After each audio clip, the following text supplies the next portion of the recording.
Rochelle, you had two invoices, right? Well, 501? okay, so yes, but Okay, you see that email I just sent? So we have to kind of talk that through tonight. okay, So we get that correct, all right, no problem. which is complicated also, which wasn't supposed to be. No. Uh-uh. Oh, did you see well, I'll bring it up later. They have approved our next allotment. I saw the other email that she accepted those receipts. One thing about it, I will have too many pieces of paper rather than none. That's correct. Hi, everyone. We'll get started at 6:30. I'm Commissioner Nigro, and we don't have a quorum yet, so waiting for the other commissioners to zoom in. And for all of our two attendees, oh, there's D Dot. I thought it'd be a busy meeting tonight, but maybe not. Um, so we'll wait till 6:30. We'll try and start on time.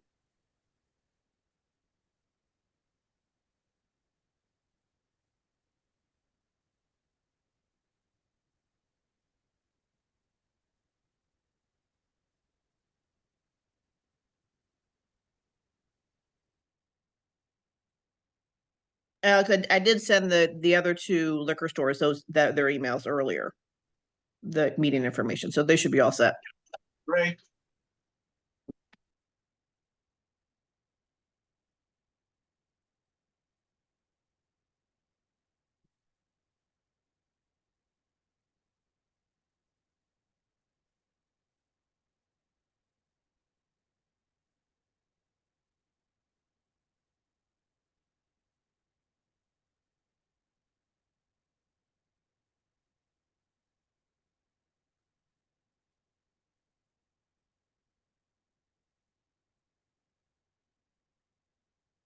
Hi, everyone who joined on the other side. We'll start as soon as we'll start at 6:30, and we have to have a quorum. We don't have a quorum yet. Well, we do have a quorum.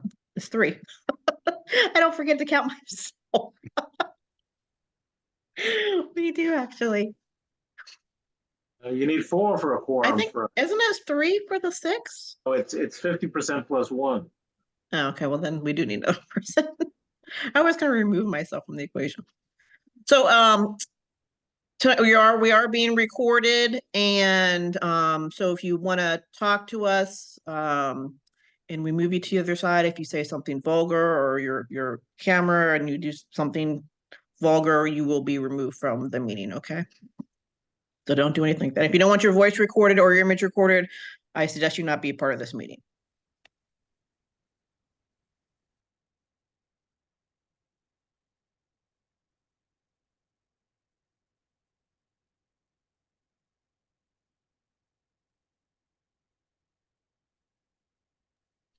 Hi, Stephen. Hi, Rochelle. Hi, Tony. I'm gonna make you co-host, Stephen. Okay, thank you.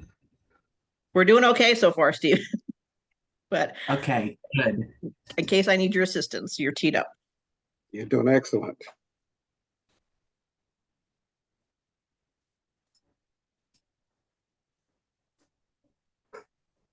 Okay, everyone, we have a quorum, so we're going to start in a minute. We'll start on time.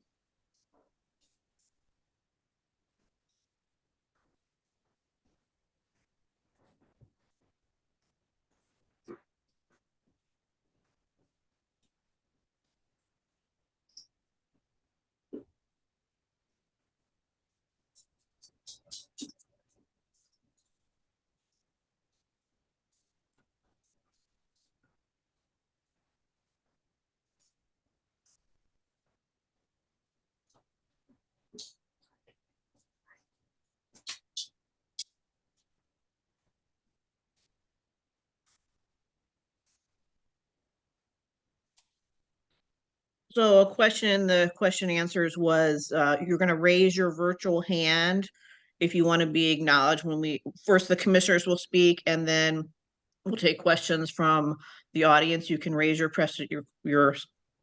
virtual hand or press *9. But I don't have anyone on the phone, so.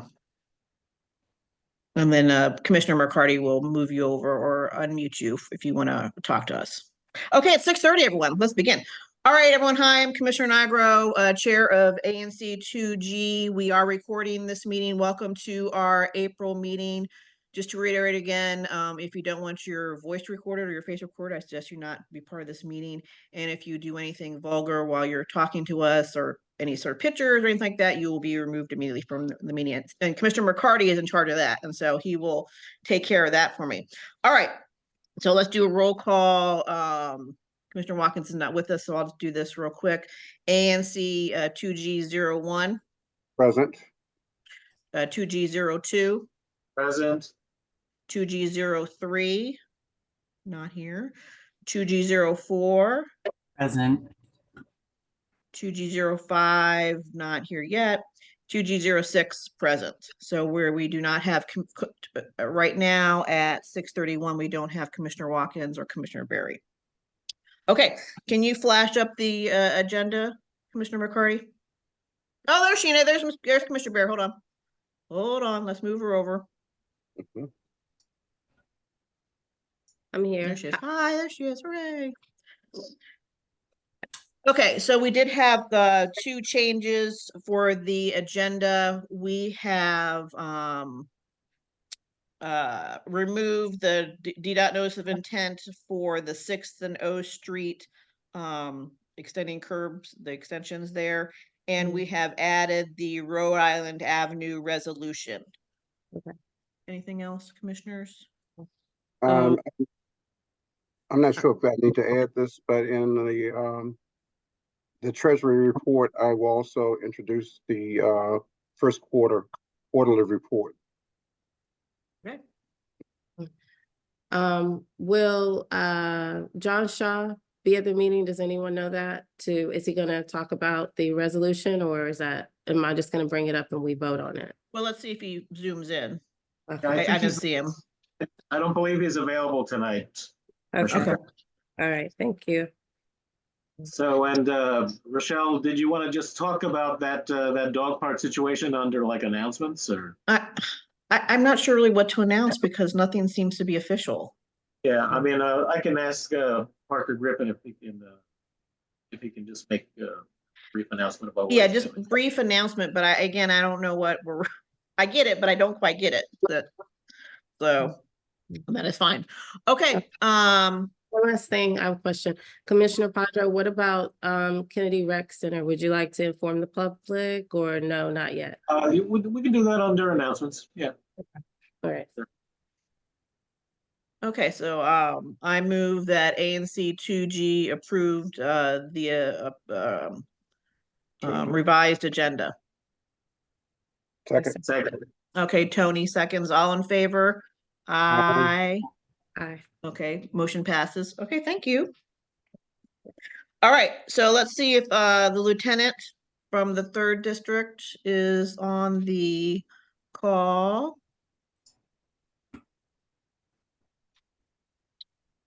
Do you see him? No, that's too No. bad. Okay, that's too bad because we have a lot of questions for him. Okay, so let's move on then. We'll have to get him when he zooms in. Okay, that's too bad. Okay. Okay, Lieutenant, if you. No, okay, let's move on. We'll wait for him to zoom in. Let's go with the mayor's office. And Grace is not here, so I think we have Christopher Powell. Okay. There he is.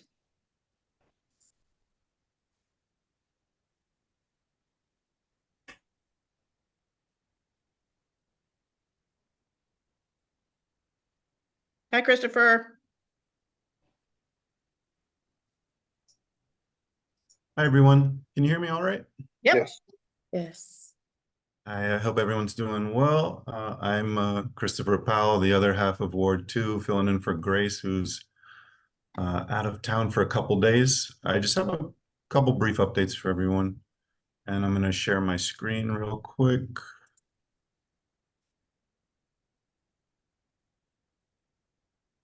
Just starting off here, this past week, Mayor Bowser officially presented the fiscal year 25 budget and testified in support of the budget before the council.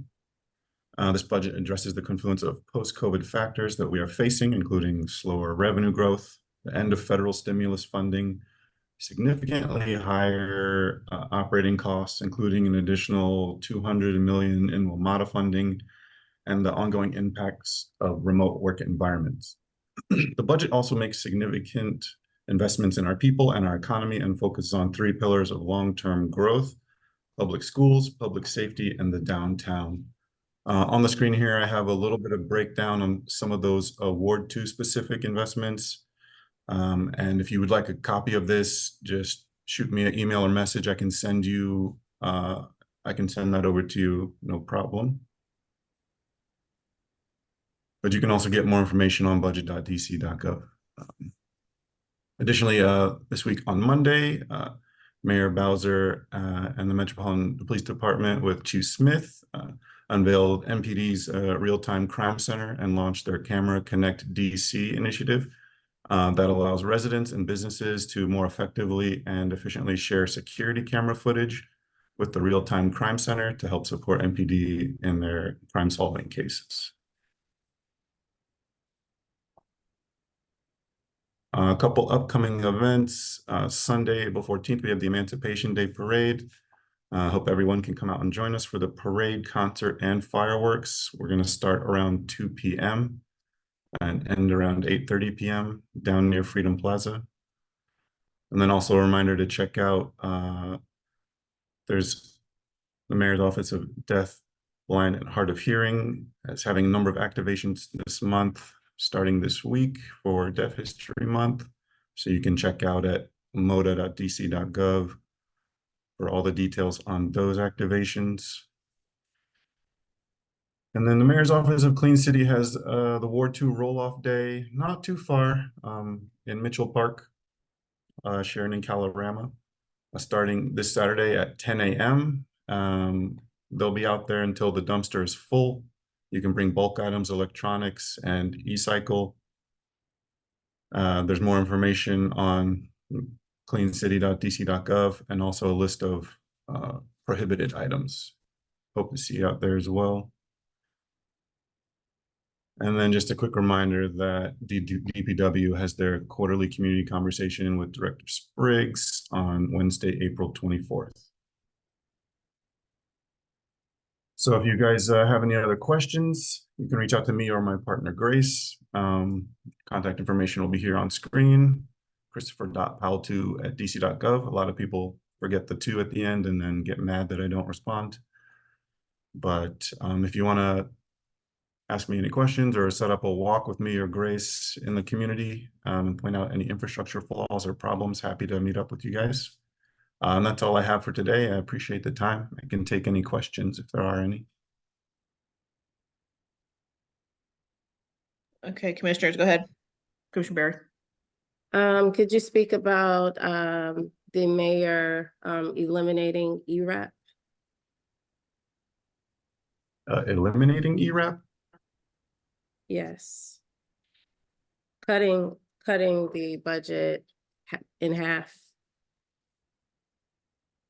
I can get you, I can get some better information on that and circle back with you if you'd like. I don't have any specific notes on that now. I'm still unpacking the budget myself.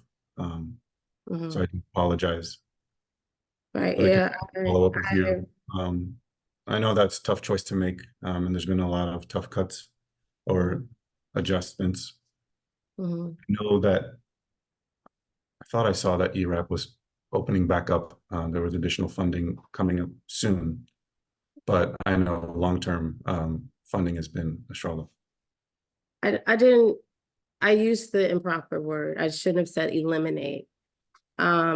Slashing the amount in half would be a better word to use, and a better way to describe what has happened with it, especially when so many people are in need. And also, if you could shine some light on what was meant by when she said that people were abusing it, and if there's a way to track that and put some type of oversight in place so that that doesn't happen, so that the people who actually need it can benefit from it.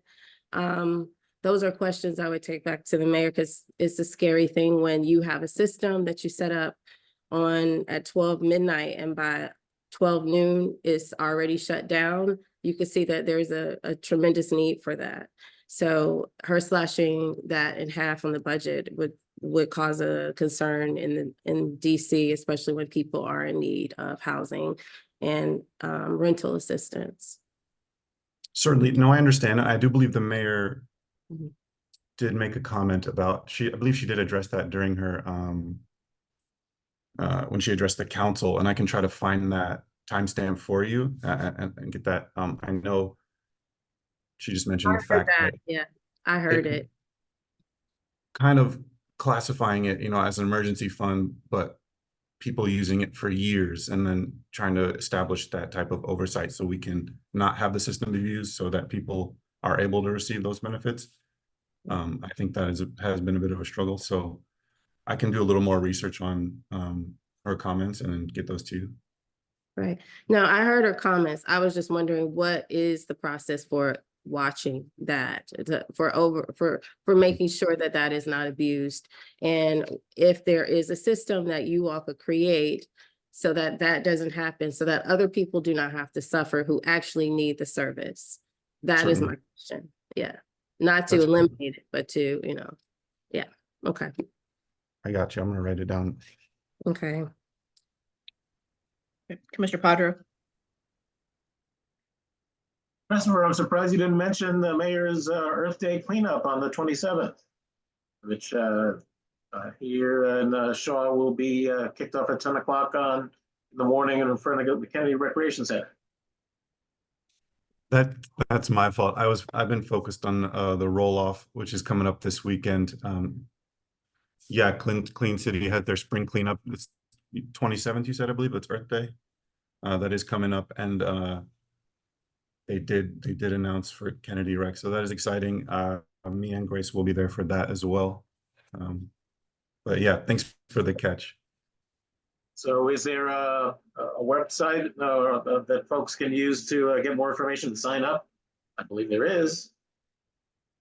Yeah, Maybe you can just put that in the chat if you're unable to come up with it right away.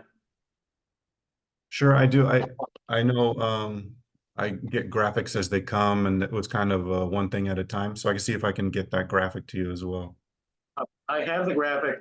Shaw Main Streets is co-sponsoring it with the mayor, but I don't have it in front of me. So I'm just saying, if you want to put the details in the chat, I'm sure people would appreciate it, might even volunteer and show up. Perfect, thank you. Okay, Commissioner, anything else for the mayor's office? No. Okay, so anyone on either side have questions for the mayor's office? I see that the lieutenant has logged on now, so I'd like to go back to him. Anyone have anything for the mayor's office?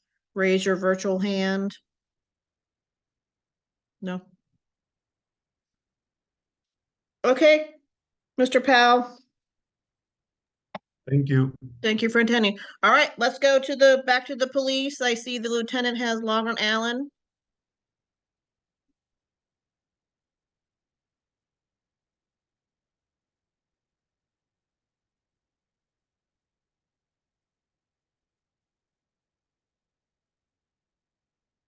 You see him, Commissioner McCray? There he is. Hi, Lieutenant. Lieutenant, How about that? How about this? Can you folks hear me now? yes. Good evening, folks. Introduce myself again. Lieutenant Alan Herring of the 3rd District, Metropolitan Police Department, PSA 308. Good evening, everyone. So Commissioner Barry said a couple of questions. I guess she had, I don't know if these were hers or the questions for the group. In reference to the homicide from March 17th, that homicide remains open. The event at 7th and 7th P, that remains open. The lookout right now at this time is a gray Kia Sorento. Also had I guess a question about the carjacking at 7th and M, northwest by the convention center. That resulted in an arrest, 3 arrests, 3 juveniles were taken into custody at 1200 Kirby Street Northwest. In reference to the sounds of gunshots from March 30th. That's going to be classified as an endangerment with a firearm. The lookout there is for a black SUV with 2 black males. Once again, it remains an open case. There was a homicide, 2100 block of 9th Street Northwest. That case remains open. And give me a second again. Maybe I'll give you a count for that one.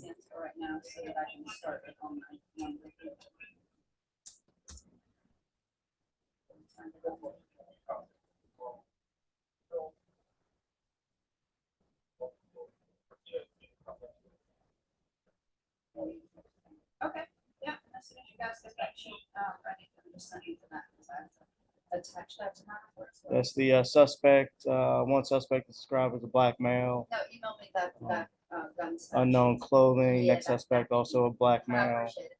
Unknown clothing. Third suspect, unknown race. And fourth suspect, a black male for the homicide from 9th Street.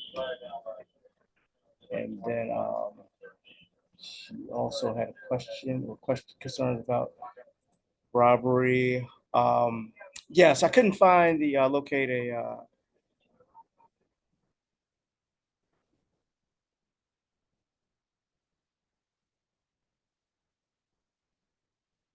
yeah, I'm sorry, I couldn't find locate the robbery from. I believe she mentioned a robbery in her email from 400 block of P Street Northwest. At this time, I cannot locate that. If she has maybe more information, maybe I could locate that. And then the armed robbery, New Jersey and N Street. Do not have information at this time about that. I do apologize. I'd like to pause you on that. That happened this morning. Yes. What happened? That sounds horrific. Let me see here from the morning report. Bear with me for a moment. Yes, sir.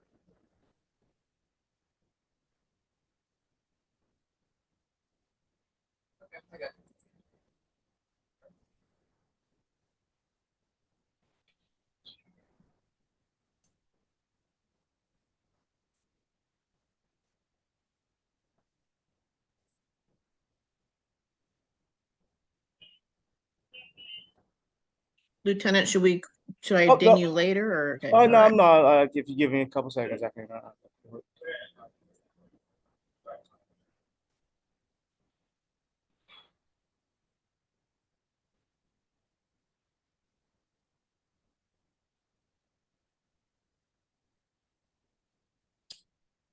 Okay, I have it's going to be the 100 block of Innes and Nancy Street Northwest. Took place at about 9:30 this morning, 9 a.m. The victim was approached by 3 suspects who exited a silver BMW. 2 were armed with rifles. The rifles are being described as AK style rifles. The complainant was robbed of his shoes, his coat, a phone, and a necklace. Suspects then entered the vehicle, last seen going west towards Rhode Island Avenue. So there's no update. That is what I have at this time. Let me see if they may have the broadcast sent out to all 7 districts, and at this time, I don't believe there's an arrest in this case. Okay. And did they provide a lookout for the individuals? None here, but if you give me a second, maybe I'll get you one.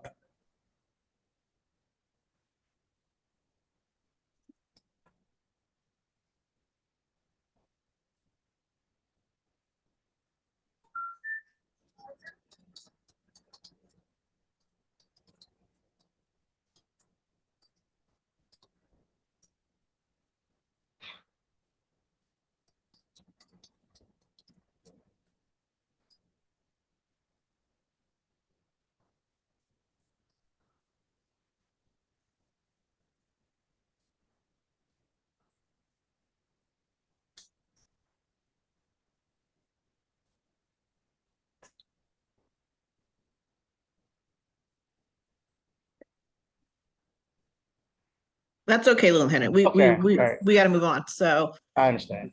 Commissioner Barry, did you have another question?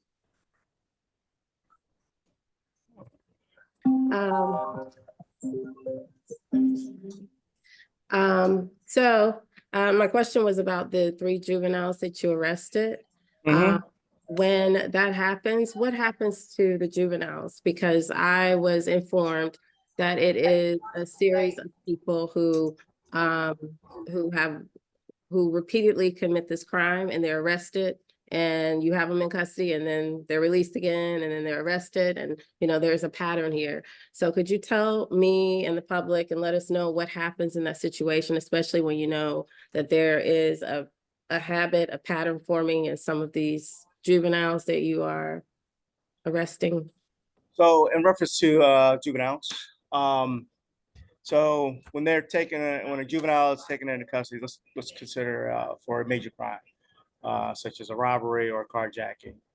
They're taken, they are processed at juvenile processing, which is 5000 Hay Street on the northeast side, over in the 6th district. They make a court appearance. They would make a court appearance on the next business day. So, for example, if they possibly even if they got locked up early in the morning, I guess it's possible that they could appear in court that same day. But if not, then they would appear in the next business day. So, for example, if they were arrested on a Saturday night, they would go before the court on Monday morning. So then the officer will respond down to the court and make him or herself available for the papering process, for the presentation to the prosecutors. And then there would be still as I understand it, there's still a hearing, a probable cause hearing for that juvenile at that time. And at that time, decisions made as whether or not the juvenile would be released back to the community, pending the outcome of their charges, or whether or not the juvenile will be held. So that's kind of the process. Obviously, the police department does play a role in that, but the ultimate decision is not ours, whether or not the youth is released back to the community after they are arrested. So, okay. So if a juvenile, like what I've been told is that it's the same people repeating the same crimes. So what happens in that situation where you've arrested a juvenile multiple times and they haven't been charged with anything? There's no time served. Like, how are the parents dealt with? Like, that is the part I'm talking about, not just like the typical booking part. Like, why are they just released back out? Like, that's a decision that's up to the courts. I can't make the decision of who gets released, why they would be released. That's something up to the courts. Obviously, their history is going to play is going to be a factor. The seriousness of the crime is also going to be a factor. It's really it's really all I could say. The best people to ask that about how the decision is made is who's going to be released. You probably have to follow up the Office of Attorney General in relation to that, or maybe even the courts themselves, the judges themselves. Thank you. Okay. Yes. Any questions from the other commissioners? No. Okay, anyone from the other side have a question for the lieutenant? This is 3. Oh, Alex, I'm sorry. Go ahead. Yes, maybe I missed it, Lieutenant, but I didn't hear anything related to the incident recently at 7th and P with the 7 victims. I did. I'm sorry. The homicide. I did go over, but I can. There are, as far as I know, and I just looked at it. So unless it changed in the last couple of minutes, that is still an open case. But let me pull up.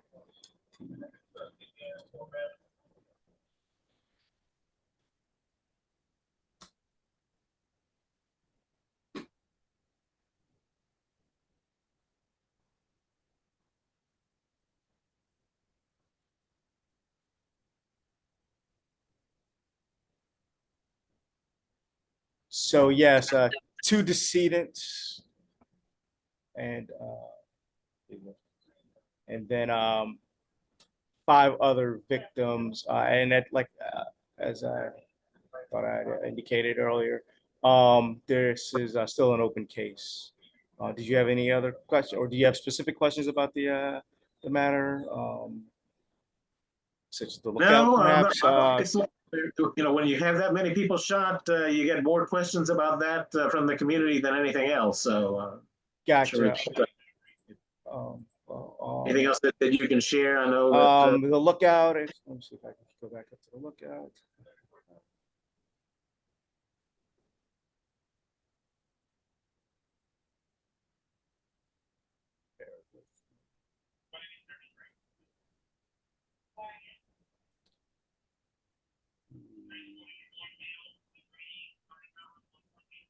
Yeah, it's unknown from this from the report.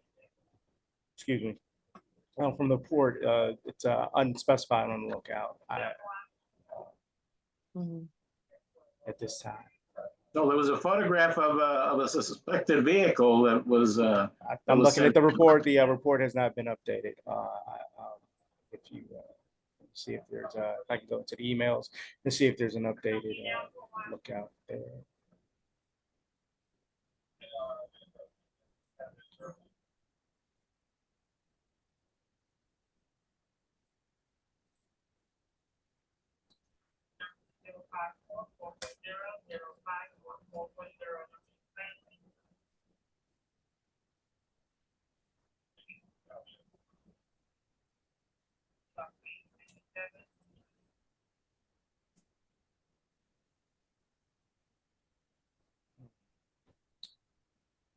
Okay, Lieutenant, if you can't, we can communicate with this after, okay? Okay, all right. All right, so anyone on the other side would like to talk to the lieutenant? This is for the 3D area. Please raise your virtual hand or press *9 if you're on. I don't think we have any phone people at the moment. No one has a question. Whoa, okay. All right, Lieutenant, you're off the hook there. Take care now. Be well. All right, we'll be in touch. Yep. Thank you. All right. So let's go back to our announcements section and let's have Councilmember Pinto's office. And I know, wait, is Brian on? Lynn Groft is on. Oh, Lynn, okay. Hi, Lynn. Hello, how are you all doing? Great. Great. Do you have, will I be able to share a presentation? Yep. One sec.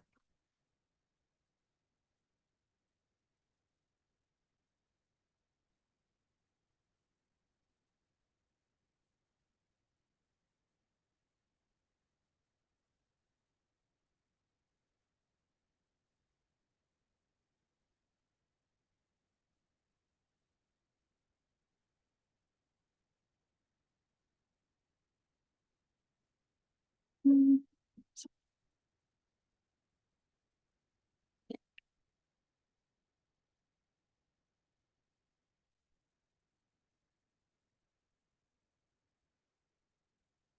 Okay, can y'all see that? Yep. Great. Well, thanks for having me. Yes, as you notice, I'm not Brian. My name is Lynn Groff. For those of you I don't know, I'm Councilmember Pinto's legislative director, and so here to provide a few updates for you all.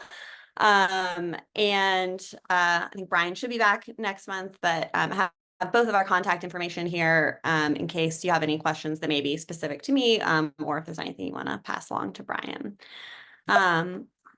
So first, I just want to share, as I'm sure you all saw, that Councilmember Pinto joined with residents, fans, Mayor Bowser, her council colleagues in celebrating that the Wizards and Caps will be here to stay at Capital One Arena at least through 2050 is what we've gotten that agreement. And this is something where Councilmember Pinto really remained steadfast in her support for this deal with Monumental Sports, and worked to garner support from all of her colleagues to ensure that we had unanimous support for the offer in December, which then remained on the table during the last several months, and really was able to continue conversations across district government with residents and stakeholders, and as well with management and ownership of Monumental Sports, and really were able to kind of advance this plan that culminated in Mayor Bowser signing this deal. So we're very excited about that. The $515 million agreement passed the council last week unanimously. And so that is really going to help just breathe a lot of energy and kind of opportunity into our downtown and kind of all of the neighborhoods that surrounded and supported. And so we're very excited for that. I think there's gonna be a lot of opportunities for new festivals and entertainment spaces, and commitments to security and safety supports. And I think really, like, when we talk about this investment, this is something where folks are really talking about, it's not just about the Gallery Place Chinatown neighborhoods. I was in conversations last week and folks were talking about, like, thinking about all of the ways in which all these neighborhoods are connected and connecting up to Shaw, and thinking about all of that connectivity and how can we make sure that we're kind of making sure that this energy and investment is really supporting all these kind of neighborhoods in the area. And so that's something that's really in the forefront of what Councilmember Pinto is continuing to work on as we move ahead. I think this monumental agreement is a really exciting piece for us, but there's more work that we're continuing to do, and that Councilmember Pinto will be continuing to champion. So we are in the midst of budget oversight, as Chris mentioned. So the mayor released her budget last week at a hearing with the council, and we are kind of digging into all of that. We're really facing a tough budget year with commercial property tax revenue going down, and with that kind of culminating with the expiration of a lot of federal pandemic relief funding. And so there have been, as Chris mentioned, I think there are a lot of tough choices that have to be made through this budget, but we're continuing to make sure that we have the right priorities sort of as we look at what overall this budget is going to offer for our residents. One of the Councilmember Pinto talked to the mayor last week about this and has already started holding hearings for agencies that fall under her committee, with the Committee on Judiciary and Public Safety. She's also been questioning agencies in other committees, many for just today. So it's been a busy past week already, just trying to dig and understand everything that's in this budget and these investments. I did want to highlight a few things that the Councilmember Pinto had outlined as her three main priorities kind of going into this budget season. One of which was to fully fund the Secure DC plan, as well as bolster funding to support staffing and training, hiring and retention for kind of our critical public safety agencies, including MPD, as well as our fire, emergency, medical services, Office of Unified Communications that runs our 911 services, Office of Neighborhood Safety and Engagement, which does a lot of really important work around violence interruption and community safety, the Department of Youth Rehabilitative Services that supports youth offenders, as well as the Department of Corrections. And so really important to make sure we have kind of proper staffing, fully staffed in all of those agencies. And so that's one of her main priorities this budget. We were really pleased to see funding for MPD and OUC, as well as violence interruption work and victim services. And we'll continue to kind of fight to make sure that we keep that funding and also bolster it as needed as we go through this budget. Another key priority has just been really investing in our downtown and reimagining that, because we know the economic impacts of that, not only just the ways that it brings in traffic and kind of leans that out to other neighborhoods, but also the funding that that brings in really helps to finance all of the other priorities that we have across the city. And so that includes the investments for Capital One, as well as a number of other investments, thinking about how to repurpose kind of underutilized office buildings, and continuation of Councilmember Pinto's retail recovery grant program to fill vacant spaces.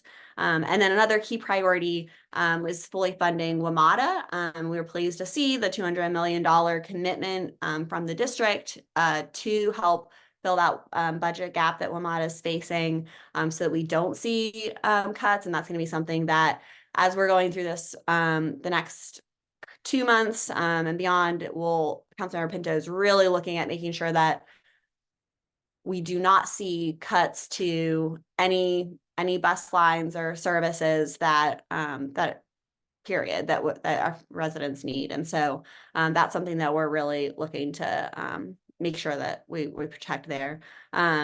We're also really encouraged to see funding for Councilmember Pinto's BEST Act, which is meant to streamline the business licensing process and make it easier to start a business in DC, as well as $2 million in funding for literacy instruction materials for teachers to use in the classrooms, as we continue to look at how to make sure that our students are really getting the best education they can and make sure that they have the fundamental tools that they need in literacy that supports them throughout their academic career and beyond. I also wanted to flag a note I think that might be of interest to you all is, I know we had in this fiscal year, Councilmember Pinto had funded grants, additional grants for trash compactors. And we're having some issues with DSLBD kind of rolling that out, but we received, that was something that Councilmember Pinto really urged them to maintain the funding for that this year. And we just heard from DSLBD that they did maintain that funding, and they're working on figuring out the process for rolling that out. So really excited that that stayed in there, and wanting to really work to make sure that that gets rolled out quickly. And we're excited that the clean teams were all maintained level funding, and we'll be continuing to look at the Main Streets funding to make sure that those are funded at the levels last year. So I know that was a lot. I will share, I'll repost Councilmember Pinto's full budget letter that outlined her priorities for this budget period in the chat. It's a little longer document, but we'll be continuing to advance those priorities, as well as we see where there were program cuts, making sure that we're filling in those gaps where we can. And I do want to say, like, all of your input is really critical in this process, and helping us to really make sure that we're prioritizing what your needs are, and so really encourage you. There are a number of this is kind of the budget oversight schedule for the Judiciary and Public Safety Committee. There are hearings going on. Next week there's going to be a little bit of a break because DCPS schools are on spring break, and so the council has to go and always goes on recess that week. So they'll resume the week of April 22nd. But I encourage you to sign up and testify for Judiciary Committee hearings, also hearings for all the other committees.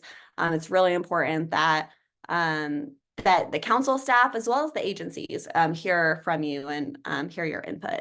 And I think that's all. I'll stop there, but happy to take any questions that you may have. What? Let me begin. So I'll be very brief and very bullet pointed. So it's interesting that one of her priorities is not budgeting or finalizing anything for the Daily building, police headquarters, basically getting rid of the jail that is proposed to come to our neighborhood. She is not concerned about the jail. She does not support her constituents. Why is anything concerning this project not a priority? She has thousands of people that are against this project. As far as we know, she is the only one that's for it, and the detainees. So I don't get it. Why is that not a priority for her?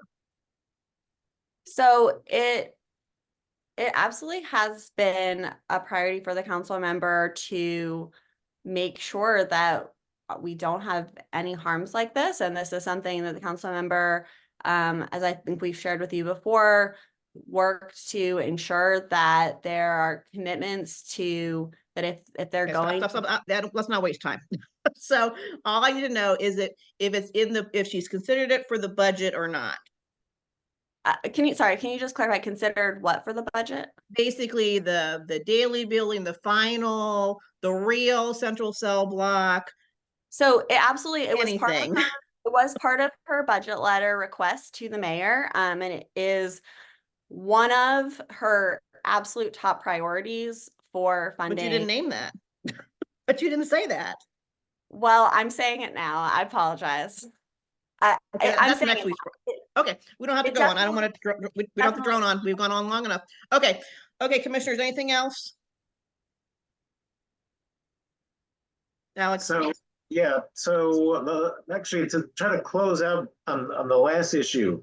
So is the daily building renovation project in the capital budget? I know that we didn't really talk about capital projects. I know that Seton Elementary is funded for a major renovation in our jurisdiction, and thank you very much, for the council members' continued support of that.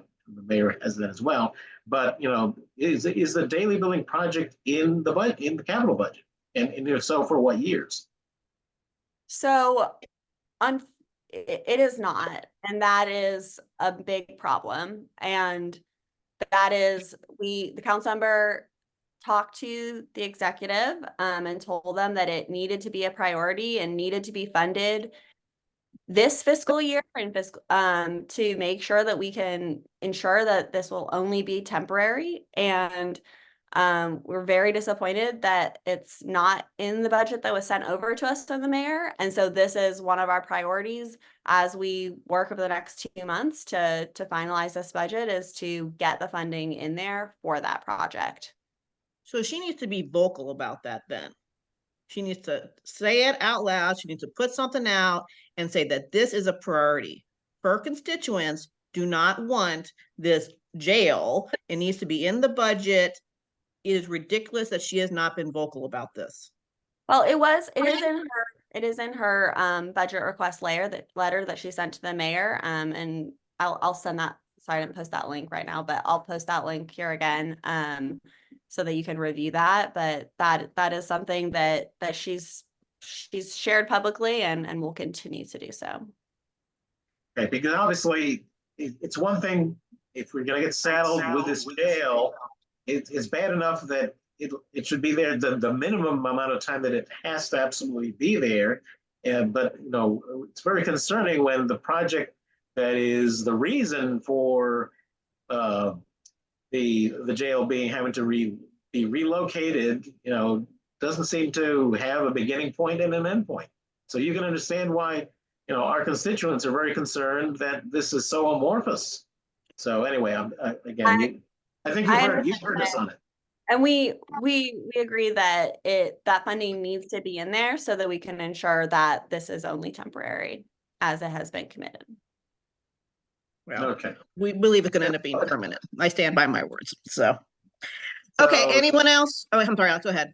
Just the other point I wanted to mention is I wanted to acknowledge that the council member's chief of staff has been very helpful in trying to facilitate a meeting with the Department of Parks and Recreation about what has happened and what is happening with the Kennedy Recreation Center, because it's been very frustrating that the commission has tried on a number of occasions to try to get representatives from DPR to come to our meetings and to address the community when the project was still in the works, and then all throughout the construction process, and now that the construction is finished, we still can't get DPR to deign to meet with the commission and with the community. And even more concerning is what we're being led to believe is that the center is not going to be a community recreation center the way that it was in the past, that it once again is going to continue to be a roving leaders center. But we're looking forward to the meeting that's been scheduled tomorrow to try to do a deeper dive. And I'll announce the information about the alleged grand reopening coming up on Monday when it gets the rest of the announcements. Mr. Yes, I'm looking forward to that meeting as well. to learn. Sorry, go ahead.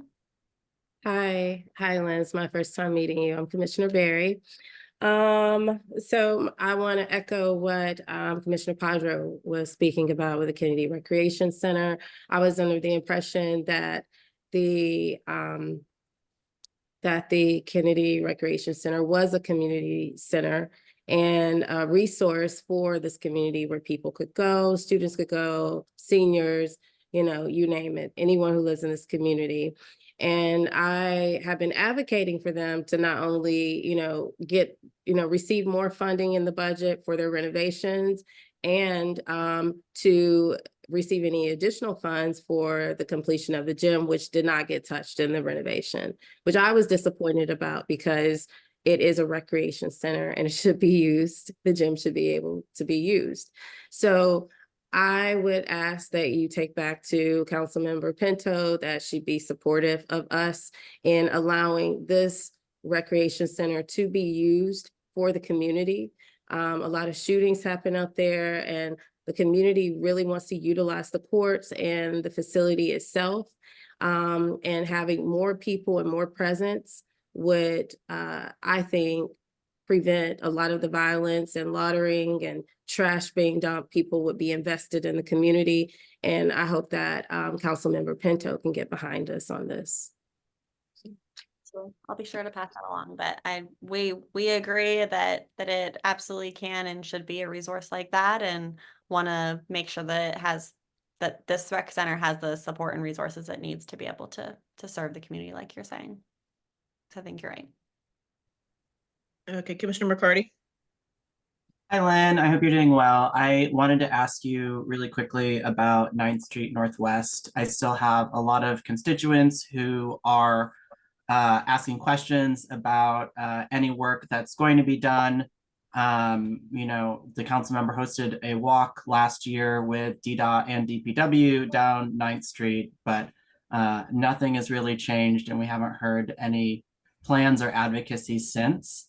I have constituents who are scared to pull out of their homes onto 9th Street from the alleys because, it's just with the lane shifting and low visibility and access points, it's not safe for drivers or pedestrians. And so just want to hear if you all have made that any priority since that walk. Yeah, thanks for the question. I'm not as familiar with that project. I think Brian's been working more on that. So I'll take that question to him and see if we can get you an update on that. I know we've had a more recent meeting with DDOT, but I don't know if we were able to get an update on that project or not. So I'll follow up with you afterwards. Okay, so thank you. Let's move to the other side. And I do have one hand up here. Charles. Yeah, hello. Can you guys hear me okay? Yep. Great, thanks. I'm Charles Jewett and I live at 9th and M Street, and this has to do with noise issues. And I know that Deadly Onsis and part of the Gaps wanting to move out, a lot of his frustration was also about it to having issues with noise from the street. We living up here and my 200 neighbors also have a lot of issues with noise. What seems to be lacking is an effective noise ordinance that other cities have updated.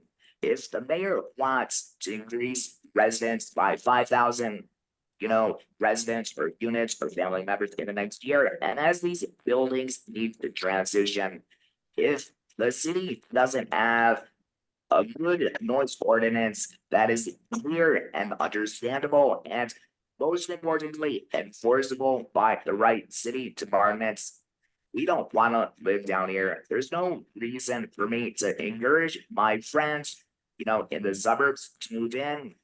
It's not a great situation. So when I read the Washington Post article a couple months ago about the noise that Deadly Onsis when he was having meetings down in that area and was just so frustrated that nobody could do anything, I felt really empowered to raise my voice to say, listen, it would be such an amazing thing if we would welcome new residents by saying that we can work effectively with our business neighbors by controlling that music, pedestrian noise, when service vehicles show up. I mean, there's a clear ordinance about trash trucks, but it stops there. So when I've gotta listen to music until 3 a.m., and then at 6 a.m., I've got deliveries happening at the hotel.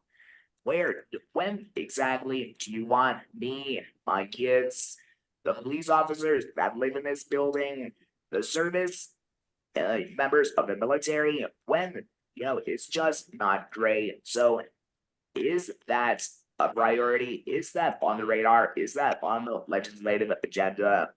Thanks. Thanks so much, Charles. Yes, and first of all, I'm so sorry that you're having to deal with that and those disruptions. I know how harmful that can be and upsetting and frustrating and just difficult to live with. And so I'm sorry about that. This is absolutely been one of Councilmember Pinto's priorities. So there were Councilmember Pinto just introduced with her colleagues 2 bills that address this. So one is the Amplified Sound Amendment Act. And so she introduced this with with the chairman, Councilmember Nadeau. And that bill specifically clarifies the law and the maximum noise that can be produced from amplified sound machines. A lot of times we are, the noise that is particularly disruptive can be sound that's coming from it could be from a megaphone or it could be from a speaker. And so setting very clear limits and making it easier to measure those limits. Like one of the issues has been kind of how lack of clarity in how you measure that. And so this would help clarify how that gets measured so that it is more enforceable. And it also would help clarify which agencies are responsible for enforcing. It's one of the things that we hear a lot of times from is there's sometimes not a lot of clarity on which agency is supposed to be enforcing it. And so that's difficult for residents. It's also difficult then for us at the council to kind of hold the right agencies accountable. And so this will help clarify that. The other thing that we'll do is give a civil enforcement mechanism for when there is a violation. So ensuring that similar to how we've done now with some other things with fare evasion or street vending, where there's a civil violation, ensuring that when an agency comes to enforce, that the person there's a mechanism to ensure that someone is giving their name and identification to issue a citation as may be appropriate. The other bill that the Councilmember introduced with the chairman and Councilmember Nadeau is the Harmonious Living Amendment Act. And so I think these 2 bills sort of go hand in hand. The Harmonious Living Amendment Act, it does several things, but one of the key things it does is establish more clear standards around soundproofing for new residential buildings. A lot of builders are already doing that with newer buildings, but ensures that we sort of set a minimum standard for all our new residential buildings that are close to music venues or entertainment areas where you may have noise that's coming from the music venues themselves, or it could be coming from, on the street where you may just be more likely to get that kind of activity.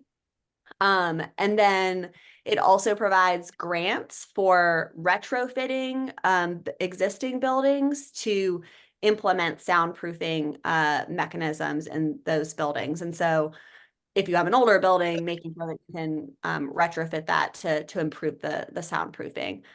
So those 2 bills, they were previously introduced last council period. This is getting a little bit into the weeds, but they were previously introduced and kind of hitting some barriers, but there was a lot of collaboration before these were reintroduced again to ensure that we would have a path forward to get these implemented. And so the bills are now before the chairman and Councilmember Nadeau's committees. And so I expect it'll probably be after the budget, but I expect that both of those, I know they were already looking at hearing dates. And so I expect that those should both have a hearing soon, and we can keep you updated as well on those. Okay, great. Thanks, Lynn. All right. Anyone else have a question? It's a good question. For Lynn from Councilmember Pinto's office. Raise your virtual hand. Let me ask, Charles, go. what was that location again? Charles? Oh, he dropped off. Okay. He said 9th and S? I believe he said 9th and M, Mrs. M. Michael. M. Oh, That's an M, okay. sorry. Charles Okay. is my constituent, but Okay. I just All right, moved just wanted back. to make sure. It is at 9th and M. Yeah, and Charles or Commissioner McCarty, if you want to help connect them to our office, we can also help with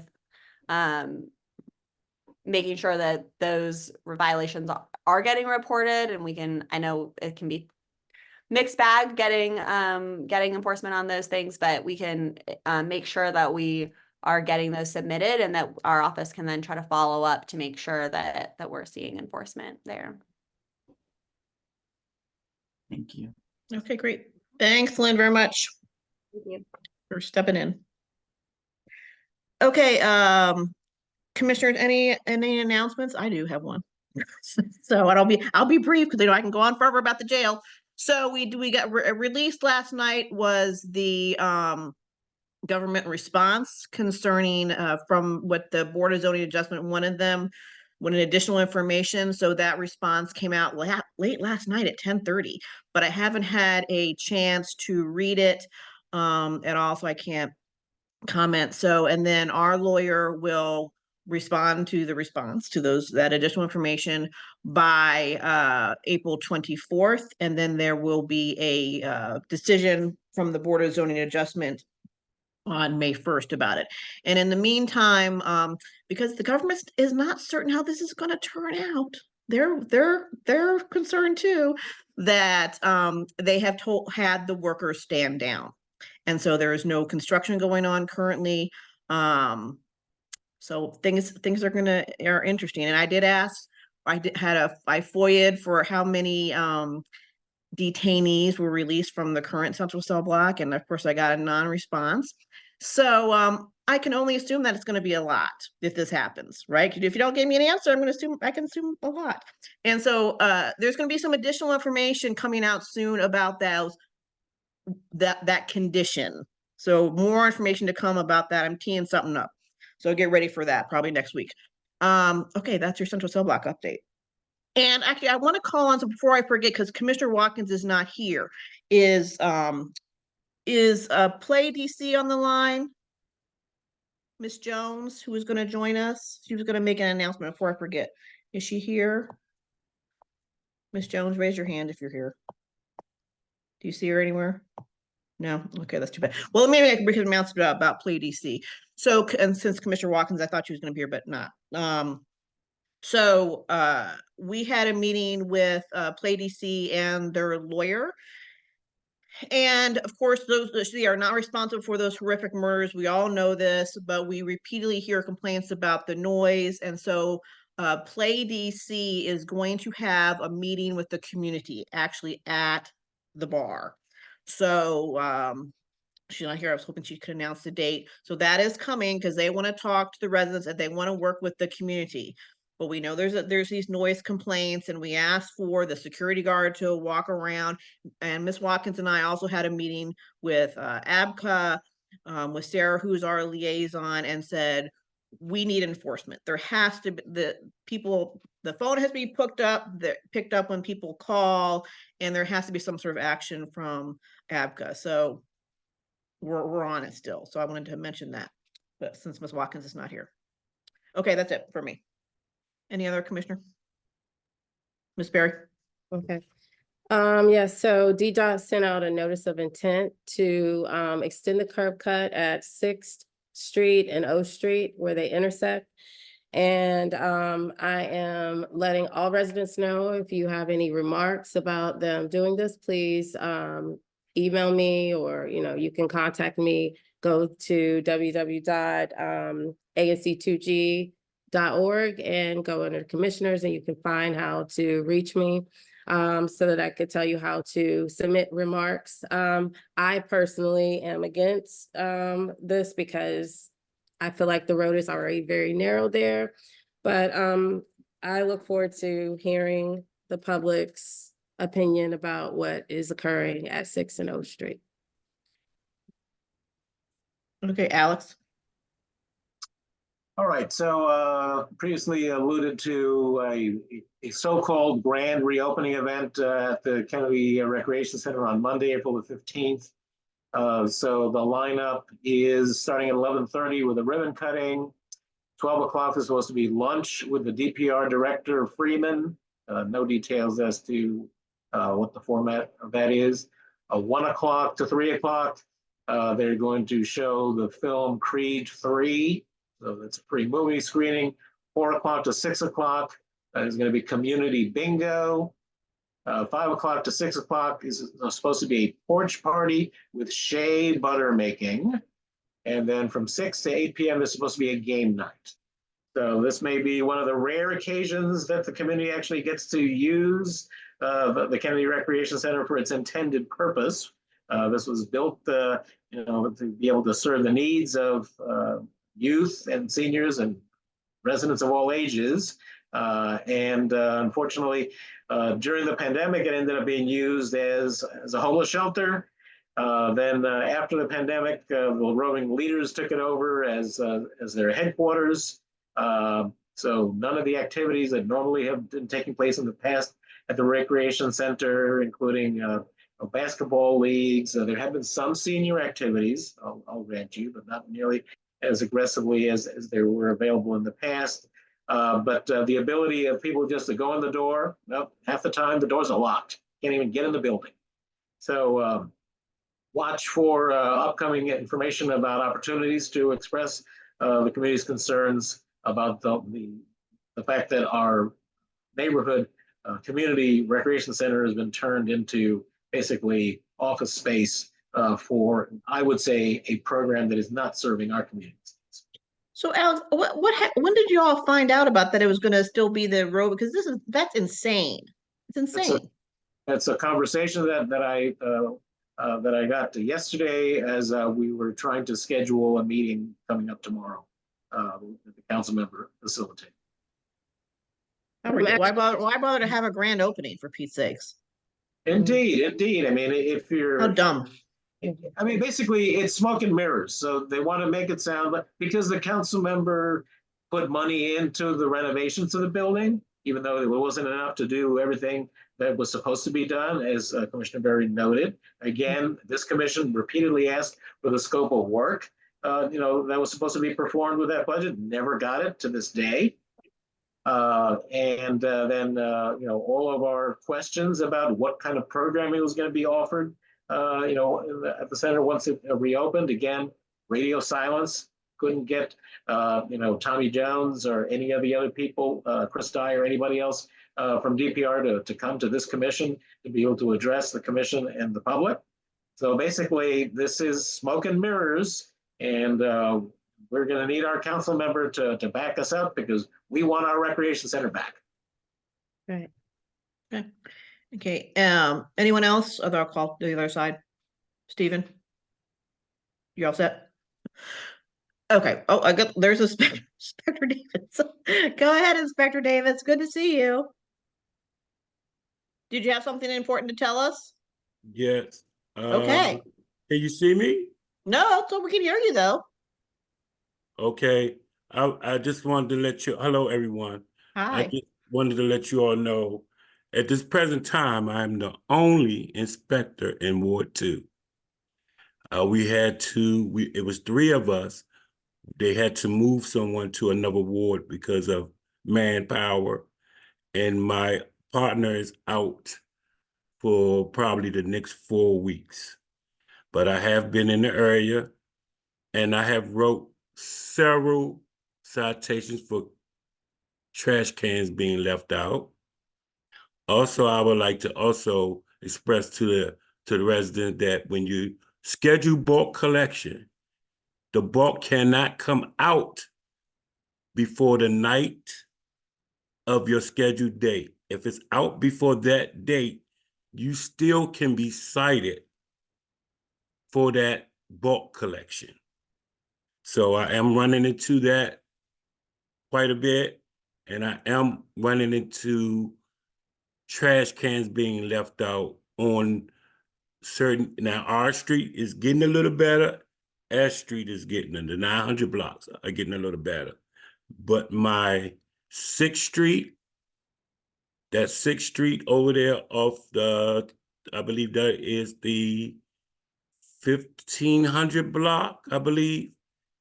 They seem to not want to just not come in compliance with that. And I get a lot of calls on that.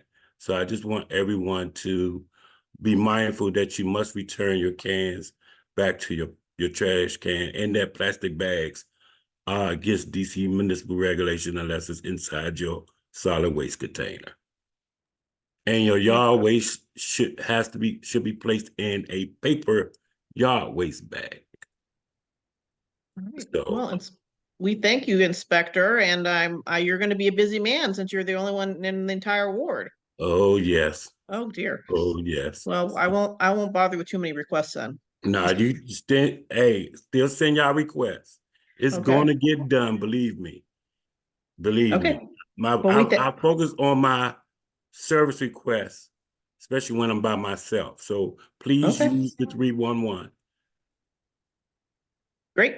Okay. All right. Go ahead. I'm sorry, Inspector Davis, are you going to cite me for placing signs again when the weather warms up? I never cited you. Okay, I just wanted to make sure I was No, safe. but it has to be, I gave y'all the information that you need to how to place the signs up. You can't use adhesive stick tape. You have to have your date on, because what I want you to understand, Commissioner, you have residents that will complain about your signs because they're signs, and it has to be done correctly for everyone, right? So when I get a complaint, I can't just ignore it. That's why I came to you to explain to you what was happening. I'm not gonna cite the ANCs. I can reach out to you all and explain to you the situation.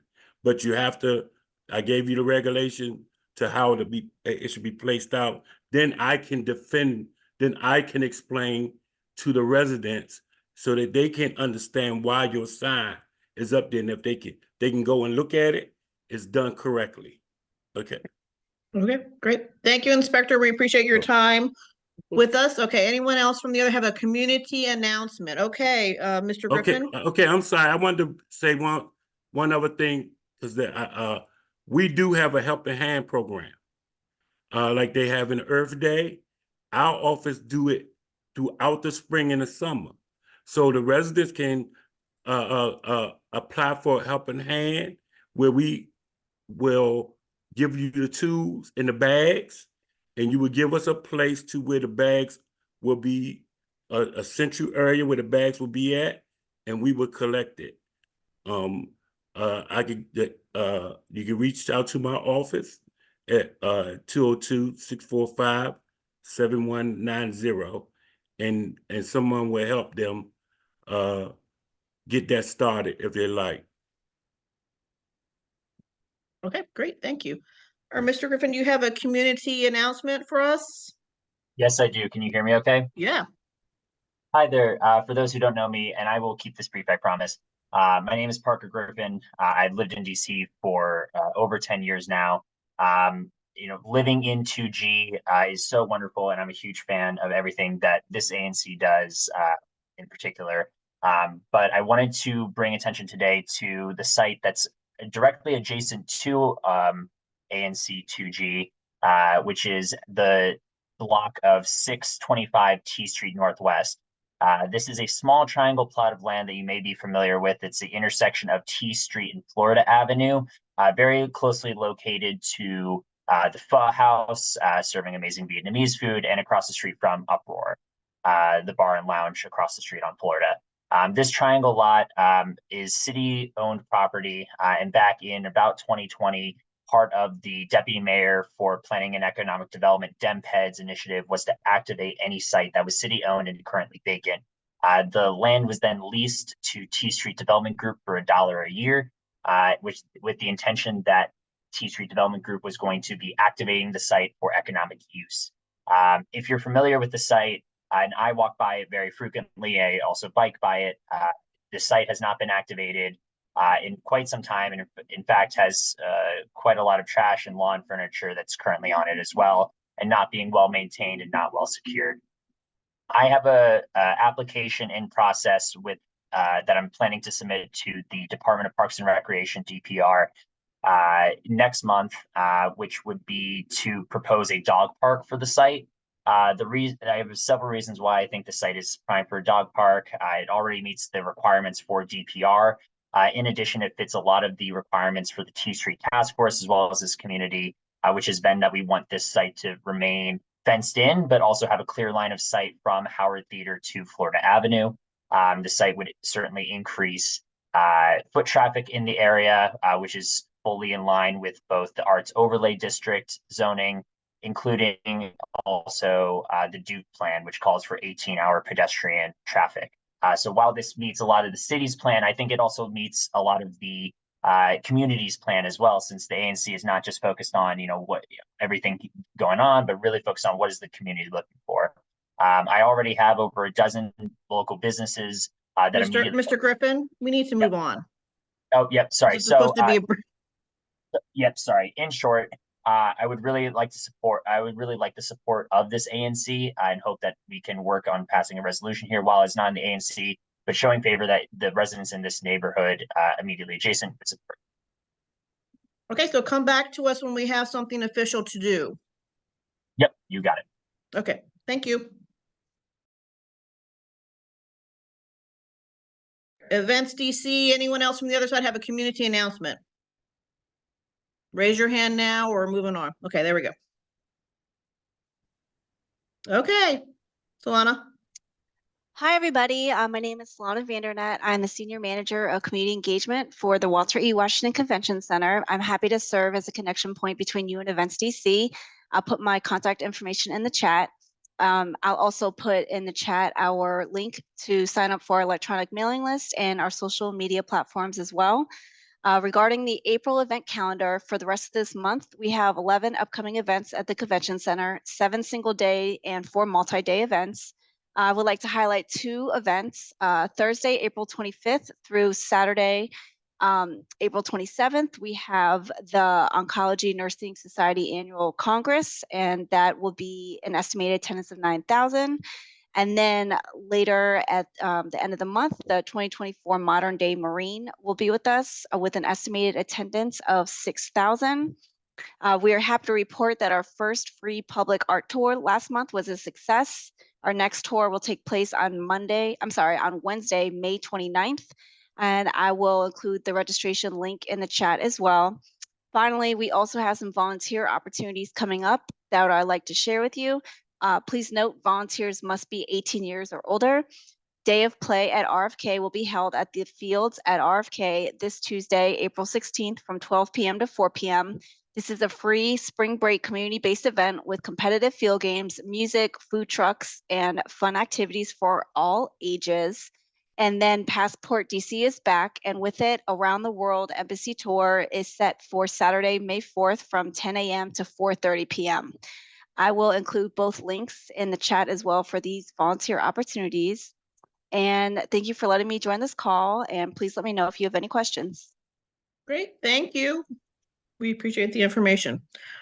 All right, everyone, we're going to move on to our first agenda item here, and that's DC Water. I think Mr. Morris is on the call from DC Water. There he is. Oh, Mr. Moore, I'm sorry.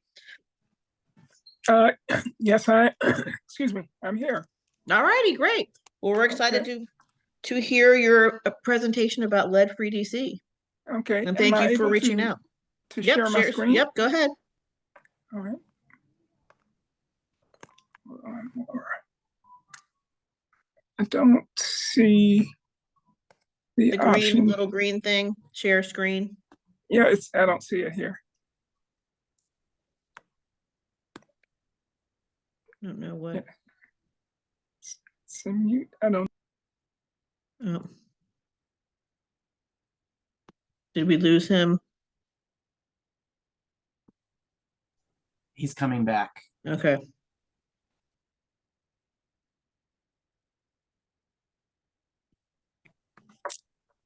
Mr. Moore. Doesn't he see this little green thing? Oh, there you are. Yes, I'm here. It just took me a second. Okay. It had to let me You join. should see as a little guest share member. So, screen. yes, give me just a moment. Okay.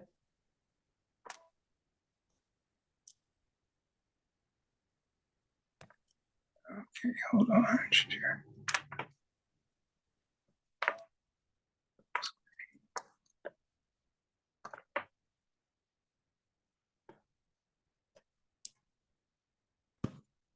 Okay, can you all see my screen? Does the lead-free DC presentation up? Looks good.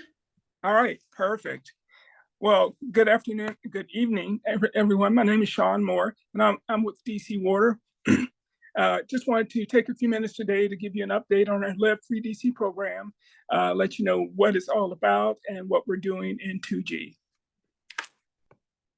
Hold on. All right, so first, lead-free DC is DC Water's goal to eliminate all lead service lines here in the district. So every year we select blocks across the city to participate in our lead-free DC program, where we offer free lead service line replacements. So the two key parts of lead-free DC are that we're replacing known service lines. And the second part is that we're verifying the service line material of all service lines across the city. So wherever we don't have confirmation of what that pipe material is, we will dig a test pit eventually and test every single pipe here in the District of Columbia. So just a quick update on lead-free DC. So right now we've done over 5,500 lead service lines have been replaced. We are very much proud that we're in line with the Biden-Harris Justice 40 initiative, and we're prioritizing replacements in areas of vulnerable populations, and where a higher number of lead service lines are present, as well as historically underserved areas. And we also are very pleased about our partnership with the Department of Employment Services, where we've had our community activators program, and we've had 20 basically trainees here for the past year, working with our community outreach efforts to support and spread the message about lead-free DC. So our first class is about to graduate, and some of those will get full-time jobs, and then we'll have another class starting in June. So we're pretty happy about that. So just a quick update here. We've made some great progress towards our goal. If you heard previously, we've talked about our 28,000 service lines by 2030. Well, you know, we've actually done a lot of work to improve our accuracy of our service line map and our understanding of what the materials are. And with that, we now know that we have 42,000 as opposed to 28,000 service lines. So with that, you know, the goal, of course, has shifted a little bit from our original 2030, but we're still focused on replacing every lead service line, and we're still focused on doing that in a prioritized way, focusing on vulnerable and historically underserved communities. And as we find ways to get more funding, we can continue to push forward even faster towards getting all the service lines replaced. So why are we doing this? So quickly, lead is bad. It's a powerful neurotoxin, and exposure can damage the brain. So we know there's no safe level of lead. And we also know that lead can injure soft tissues, organs. It can inhibit the formation of blood. Exposure to lead can even kill. And of course, adults and children are both vulnerable to the health effects of lead. But who's most vulnerable? That would be our infants and children, who can have decreases in IQ and attention span. It can also create learning behaviors, new or exacerbate existing learning behaviors, and learning and behavior problems. The children of women who are exposed to lead before and during pregnancy can have an increased risk of adverse health effects, as well as adults. Look at incidents of heart disease, high blood pressure, kidney and nervous system problems. Those can all be exacerbated by the presence or contact with lead. So let's talk about what lead-free DC is. So with lead-free DC, we're replacing your water service line. That's what we're all about. And so the water service line is the line that runs from the water main in the street into your house. And that service line has two parts. There's a public side and a private side. The public side runs from the street to the property line, and then the private side is from the property line into the house. Now, the homeowner owns that entire service line, but DC Water maintains all the work in the private space while the homeowner has full financial responsibility for everything that's done on private property. But with lead-free DC, DC Water has special funding that allows us to do that work on private property and do that work for free. The only thing, of course, we have to have is the homeowner's consent. So they have to sign up and agree to participate in our service line replacement program. So let's talk about the pipes that you'll find here in DC. We're most concerned here about lead and galvanized pipes because we know they may contain lead. Of course, when water sits in lead pipes that contain lead for more than 6 hours, that lead could possibly dissolve into the water. And when that dissolves into the water, that is harmful. Now, I always preface this by reminding us that DC Water has a strong corrosion control program in place where we add chemicals like orthophosphate to the water, which coats the inside of pipes and prevents that lead from leaching into the water. So we take great pride in the efforts that we make to limit the ability of lead to get into the water supply. And do know that the only place that lead might be present is in that service line between the water main and the house. There's no other place within DC Water's distribution system where there is lead. So the two materials I just want to bring your attention to first is lead. You'll see that white oxidation. If you see the little bulb just before the shutoff valve, if you ever see that bulb, you have a lead pipe. I can just guarantee you that. That's just a telltale sign, and that's only found with a lead pipe. So we're replacing lead. We're also replacing galvanized iron because homes that have galvanized pipes, you could have lead trapped in that gunk that's inside the pipe that is officially called tuberculation. I just call it gunk. But what that does, it can trap particles and other things within the water and then release those if lead was present into your water supply. So that's the reason we're replacing both lead and galvanized pipes. So one of the questions you might ask is, how do I know if I have a lead service line? Well, we do have a dashboard where you can go and look up your, we have a service line map on our dcwater.com /lead website where you can look at your address and see the type of pipe material that we think you have, whether it's lead, which is red, or non-lead, which is blue, or something in between where we suspect it, but we're not certain. So you can find that information on our lead map. And we also have information on our construction dashboard that's specifically tied to individual addresses across the city to see where you would stand in terms of construction. So let's talk a little bit about the programs that we have for lead service line replacement. So CYPER is our capital improvement program. So anytime DC Water initiates any type of program that replaces lead pipes, it is a capital improvement project. So whether it's a small diameter water main project, a bi-block project, a large diameter water main, any of those are DC Water initiated. And when those things happen, 100% of the cost on both sides is paid by DC Water. So that means if it's a capital improvement project like bi-block, everything is paid for by DC Water. There's no financial responsibility for the owner. But there's also two programs that are also customer initiated. So we have our LPRAP program, which is our lead pipe replacement assistance program. This program, which is traditionally a cost sharing program, and it's only in play when just the private side is lead or galvanized, but the public side has already been changed to copper. So when that situation is present and a home is deemed LPRAP eligible, we can now provide 100% discount on the cost of doing that service line replacement, where traditionally it's a shared program with based on household size and income. Right now, everyone, everyone gets 100% discount. So that's the good news with LPRAP right now. We also have a voluntary full replacement program. So if there's a full lead service line or galvanized service line, and the homeowner wants to jump the line and replace that before DC Water gets to that particular street or house, there's a voluntary program where the homeowner could actually, pay for the work in the private space. DC Water would always, as always, pay for the work in the public space. And of course, DC Water would coordinate all the construction in that piece with the contractor so that it would be a smooth process for the homeowner. But again, that's customer initiated, and the homeowner would be responsible for the private side costs. So with the capital improvement project, specifically the buy block program that I've been talking about all over the city, we base those.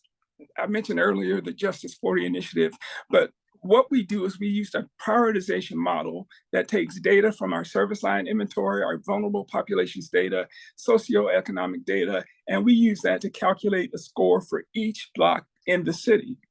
And those scores are based on the value of 5 indicators. We look at service line material, race, household income, children under 5, and blood level indicators. And the blocks with the higher scores are prioritized before blocks with lower scores. Now, this is a citywide program, so blocks are being done all over the city. So we are focused on areas with vulnerable populations, but also if you look at that service line material, we could have a street with 40 houses and 30 of those are lead. Well, guess what? That will make that house, that block move up in prioritization simply because the number of homes with the lead service line. So that's how we're using prioritization as a part of the buy block program. And I will ask you all to excuse me today because I stepped outside and everything was green and I am now suffering from that. So please, I appreciate you bearing with me as we make it through this presentation. So just a quick overview of what's involved in a service line replacement. There's a couple of pictures up here. During that replacement, we're not going to dig a trench through your yard. We're going to dig a couple of holes. There'll be one in the street where we access the water main. There'll be a hole at the water meter, and there's a hole at the property line. And we use those 3 holes to bring in the new service line and to remove the old service line. So we can do that without digging a whole trench, so without tearing everything up. Key things about this, we will do that. It typically takes up to 8 hours to complete. When we're finished, we'll restore everything in kind. We'll try to minimize our disturbances, and whatever we do disturb, we'll put that back, like we found it, as best as we can. The only things that have to happen is the homeowner has to sign up, and they or another adult would have to be home during that replacement. So where are we in ANC 2Gs? Now, remember, we choose new blocks every year. So right now, the blocks that are in the program, for this year, I have 4 blocks listed, but there will be more blocks chosen soon. But right now there's four blocks and 87 premises. And I will send the list of blocks over to you, to our commissioners, just so you have that information, so that then you can help us, and notify your constituents which blocks that are eligible to participate in the program. And everyone who is eligible will receive information about the Lead-Free DC program if it's a buy block program. Now, if you go and check the lead map and you find that you do have a lead service line on the private side only, and it says that you're LPRAP eligible, do know that you can move forward with the LPRAP program without waiting on anything through DC Water, because LPRAP, it's a customer initiated. You simply go to the website, you sign up, you fill out the forms, and then you can move forward with LPRAP. So you don't have to wait for anyone if you go to our lead map and see that you're an LPRAP home. So I always want to encourage people to check, because if you are eligible, you can really move this process along even faster.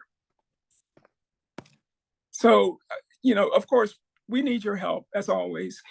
We want everyone to encourage homeowners who are eligible to sign up for the agreement or the right of entry authorization when it's presented to them, so that they can get in line for that service line replacement. We have our outreach team who are going to be out. You'll see Lead-Free DC everywhere. I'm excited to be here at this meeting. But we're at meetings all across the city. We're at events, we're canvassing. We're trying to do everything we can to bring attention to the problem of lead and get people to sign up for the Lead-Free DC program. And everything I talked about today is available on our dcwater.com/lead website. Our construction dashboard, that lead map that I talked about, that I would encourage every homeowner to, even if you're a renter, to go and check out that lead map to make sure you understand the type of service line material that's coming into your premise. We have fact sheets, our full Lead-Free DC plan, as well as information on the health effects and information about getting your water tested for lead. So there's a lot of information there that's available for you, and we really encourage you to go and check there. We also have our lead hotline, the 787-4044 number, as well as our lead inbox, and you can send questions to that, you either call or email questions there, or my information is right here. I'm Sean Moore. You have my number and my email address, and please feel free to send me emails and ask me questions, and I will do my best to answer you and to just give you whatever information you want to know about Lead-Free DC. So thank you. Any questions? Mr. Moore, that's fantastic. I'm glad you said you were excited to be here, because we're excited to have you. So any questions from Mr. Moore? We've already had a couple in my area. It was a pretty big deal. So perfect. Anything? All right. Well, if Nothing? any questions, just like I said, please feel free to Let me ask email from me. the other side here. Anyone from the other side, from the community side, have a question for Mr. Moore, DC Water, about the pipe replacement? Okay, Mr. Moore, why don't you put that website information in the chat if you would? I sure will. Thank you for your time. All We right. appreciate it. Thank you so much. Okay, everyone. So now we've got our first ABCA agenda item. It's 1748 7th Street Angel Share. This is in Alex's area. No, actually, it's in Tony's area. Oh, I'm sorry. I read that. Okay, yep. Sorry. In Tony's area. And anyone from Angel Share on the other side? Would be Puneet Sabharwal, if he's there. If you're from Angel Shares, raise your virtual hand. Maybe not. Okay. Go ahead, Alex and Tony. All right, Angel Share Wines and Liquors is located at 1748 7th Street Northwest. They have a Class A retail liquor store license that is up for renewal. Their hours of operation are Sunday through Saturday, 8 a.m. to 12 a.m. Those are also their hours of sales and service, and they have a tasting endorsement. They have no negative items on their investigative history. The ABC licensing committee did hear from one of the owners at our meeting last Thursday, and the committee recommended unanimously that the commission support the renewal. Mm-hmm. And as Alex had said, there has been nothing, any negative reports. I've only heard good things about them, and they have really been good neighbors. Okay, great. Okay, any comments? Any other comments from the commissioners? No. Any other comments from the public? This is about Angel Share liquor store there on 7th Street. No. Okay, Tony, why don't you go ahead and make the motion? Okay, I move that ANC 2G support the renewal of the Class A retail liquor license for Angel Share LLC at 1748 7th Street Northwest, and report that to ABCA. Okay, do I have a second? Second. Okay, Alex, seconds, all in favor? Aye. Aye, okay, motion passes, thank you. And next we have Guilford Liquor, and that's Mr. Kim, right? Yes. Daniel Kim, is Mr. Kim on the phone? On the line? No? Okay, maybe they're busy at their stores. So, all right. Alex / Tony, anything? Sure. So Guilford Liquors is located at 446 Rhode Island Avenue Northwest. It's a legacy business in our community. Their hours, and again, this is a type A retail liquor store. That's one of the classes of license that are being renewed this year. So we'll have a number of them come through during the course of the year. Their hours of operation are 9 a.m. through 9 p.m. Sunday through Thursday, 9 a.m. to 10 p.m. Fridays and Saturdays. Those are also the hours of sales and service, and they also have a tasting. And they also do not have any negative items in the past 2 years in terms of their investigative history. So the committee at this meeting last Thursday did unanimous recommendation that the commission support the renewal of the license. Okay. And this is actually located in Commissioner Watkins' single member district. Oh, gosh, what was I thinking? Okay, I actually want to go ahead and make the motion then, since Ms. Watkins, I think, is not here. I move that ANC 2G support the renewal of the Class A retail liquor store license for Guilford Liquor. Applicant name is YDK Incorporated at 446 Rhode Island Avenue Northwest, and we report that support to the Alcoholic Beverage and Cannabis Administration. Any other questions from the commissioners? No. Okay, do I have a second? Tony, was that you? Tony seconds, all in favor? Aye. Aye, motion passes. Thank you. All right, here's the one in my area. This is, we can move over Ben. I don't know if Jeffrey's on the line or not. Ben is.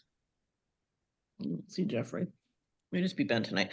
Okay, so this is Flirt Cocktail Bar and Social Club. Huh? What is Ben's last name? Oh, he's right on top there. See Benedict?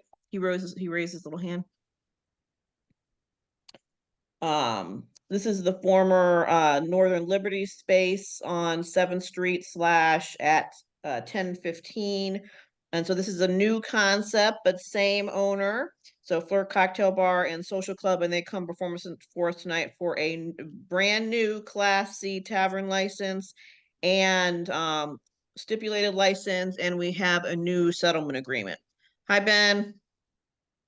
Go ahead and meet yourself. Hi. Hi. So we'll be brief. So Ben has been involved in several reiterations at this space, and we hope for much success. We never had really any problems previously, and especially the last reiteration, there wasn't much business. So you want to tee us up, Ben, about what the concept is? Just be brief, and certainly about the entertainment. Yes, good evening, commissioners. The concept is pretty much going to be a cocktail lounge. We are planning on opening up at about 3 o'clock for happy hour. As we discussed the last time, we are having valet and making sure that the community is safe. We just wanted something a little different, catering to 35 and over crowd, having a nice beer collection and moving forward. Okay, well, that's great. Alex, since you're chair of the committee, I'm going to flash the settlement agreement on the screen here.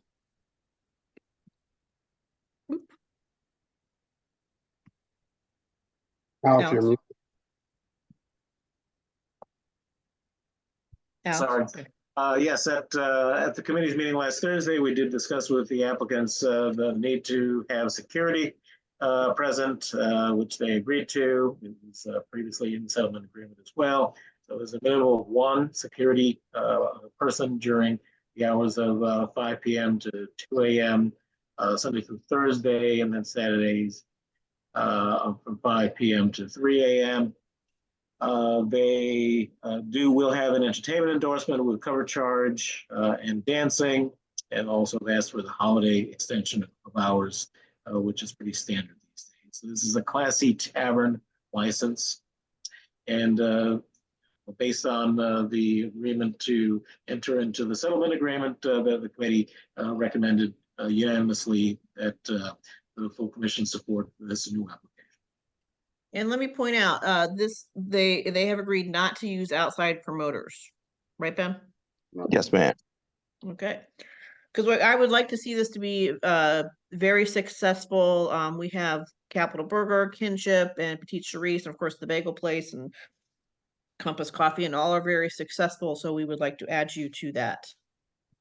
Thank you. And we want to be. Yeah, and so just to assure everyone, I am heavily involved with these retail businesses, right? Ben remembers the past reiterations because I frequent all my businesses, and my businesses tell me when they see something amiss. So Ben is familiar with the other proprietors, right, Ben? Yes. Yeah, no one is shy on 7th Street. No, we're not. No one. We got couple well-known chefs over there, to say the least. So In addition, okay. There's also a DJ that will be playing, right? Yes, yes, sir. Okay, just want to make sure. Yes, sir. Yeah, they've had the DJ booth for a while. Okay. Any additional questions from the commissioners? No. Okay, any questions from the public? This is about the new concept. I'm just gonna call it Flirt. Yes. Flirt Cocktail Bar, Social Club. This is gonna be on 7th Street, the former Northern Liberties space. Same owner. For the 3rd time, so no. Okay, and so I'm going to. If folks are trying to figure out the address, it's 1015 and a half 7th Street Northwest. Yes, and the whole thing, I need to remember, Ben, to reach out to ABCA about there's a concern with their address because they think that they're kinship. So, right, Ben? Isn't that it? That's the story? Yes, that's the story. Because we are 1015 and a half. Yep. And it turned into a problem last time. So we'll try and avoid it this time. Okay, I move that ANC 2G support the new Class C tavern license with a stipulated license for Flirt Cocktail Bar and Social Club located at 1015 and a half 7th Street. Seconded. Okay, any questions from the commissioners? No. Alex seconds. All in favor? Aye. Aye. Okay, thank you. Now I'm going to motion for the stipulated license. The settlement agreement. Okay, I move that ANC 2G support the settlement agreement for Flirt Cocktail Bar and Social Club located at 1015 and a half 7th Street Northwest. Seconded. Okay, any questions from the commissioners? No. Okay, Alex seconds. All in favor? Aye. Okay, motion passes. Okay, great. Ben, we're all set. Thank you, ma'am. Okay, keep in touch about like the openings. I see there's like stuff happening inside, but let me know. Yes, ma'am. All right, great. Thank you all. Appreciate it. Thank you. Good luck. Okay, thanks. All right, so now we have DDOT up. This is exciting. So many emails the past week. So what we're first going to talk about is this notice of intent, which reflects actually 2 sides of New Jersey Avenue. My side, the 1200 block, and which is now the other side, which is 5E. And the proposal is to restrict a left turn on Morgan Street from New Jersey Avenue and the use of bollards down the center. So hey, Christoph, how are you? Okay, Christine. Okay, you guys want to do a presentation? And I've also invited, I don't know, Joyce, other commissioner on the other side, invited Joyce. If you're on the call, raise your little hand, okay? All right, go ahead, D Dot. Good evening, everyone. Good evening, ANC2G. Thank you for having us. For everyone who might not know me, my name is Christoph Wasser. I'm the Ward 2 DDOT Community Engagement Liaison. We have Christine Mayer here. I'll pass it off to her to do her introduction. All right. Good evening, everybody. My name is Christine Mayer. I am the lead for the Corridor Safety Projects team. And we also take on the DDOT response for post-fatal crashes. So this NOI is related to a fatality crash that occurred back in December. Can everyone see my screen? Yeah, thumbs up. Okay, thanks. Yes. All right. So why are we focused on this location? Number one is, of course, the fatality crash. What occurred on December 19th was that a southbound driver was operating at a high rate of speed and made a left turn onto Morgan Street, striking a cyclist, and then proceeding through, not stopping, not staying at the scene, and it was a hit and run crash. That person was transported to the hospital and a few days later passed away from his injuries. And what we know from the data and from other locations across DC and across the country is that uncontrolled multi-lane left turns are a high risk for all road users, including people walking, biking, and driving in the opposite direction.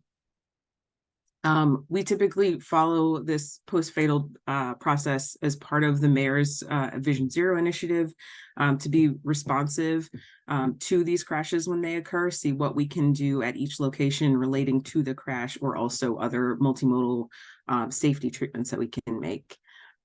So we are following this and taking a look at what we can do through these locations. What we're proposing here is a little more detail from the NOI, our notice of intent here. So first and foremost, blocking those left turns that caused Peter's death back in December. So running a hardened center line down the middle with the bollards here, like you see, on an elevated rubberized kind of curbing that prevents left turns that caused the initial crash. No left turn signs will be added. Daylighting is proposed to be added on Morgan Street as well to make sure that people using Morgan Street can see others traveling to and from north and south as well. This is Peter. I won't read his whole obituary, but because this is a Vision Zero initiative, this is very key to our response. No loss of life is acceptable. So next, we'll take all the comments after the 30-day period ends. It ends April 26th. We will consider and reconcile all of those comments relative to the need for the safety treatments and the crash dynamics. We'll consider the ANC, any resolutions with great weight, incorporate and edit, update the design as needed, and we can commit to sending back to the ANC the final design treatments that are proposed and then install those final treatments after this. And that is all I have.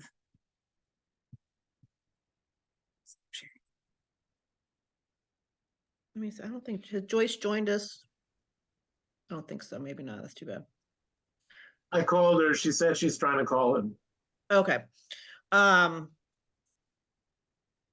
don't know how to make, and I appreciate your presentation. I certainly appreciate you guys coming on here, and you all certainly know how I feel about your outreach, but I won't go into that tonight. So, and I asked, and no one is, we certainly, it was a horrible situation when that bicycle was killed. Horrific. I was there that night. Many of my constituents were there that night. But I asked Christoph, where are the additional data points? Because you all are all about these data points, and I've begged for help other locations, and it took years for 395 and New York Avenue. Where are the additional data points, but besides this horrific killing? In terms of crash data? Yeah, where I hear about all the time from you guys. We have this data and that. So where is that? All of that, I can put the link in the chat. There's a website, there's a Vision Zero website, and we have a full crash dashboard that lists all of the injuries and fatalities that have occurred. And you can even sort by your ANC and SMD. So unmute yourself, Chris. What did I ask when you guys came here? I said I wanted additional data points for this NOI. Where is it besides this one horrible, basically murder? So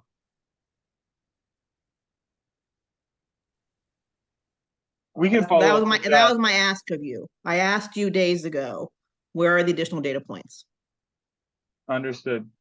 We will follow up with the additional data points. Okay, I asked you days. Never mind. All right, so there's no additional data points. So my side of three, I will not speak for Joyce, right? Because I know they don't want it either, but I won't speak for Joyce.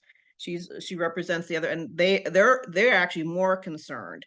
But when I talked to Christoph the other day, it seemed that you all did not realize that you are blocking a church's driveway.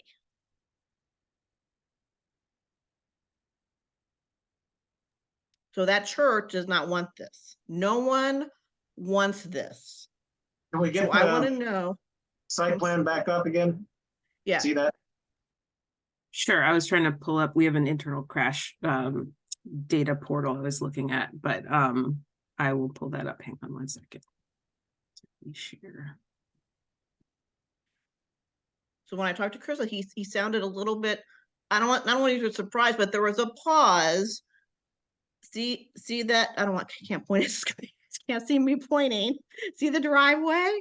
Yes. So there they are. So I've spoken with the pastor. I'm not sure if she's written her letter yet or not, but that is a significant historic church, and that is their driveway. And they are active. So I want to know why you guys thought that was okay to block their driveway.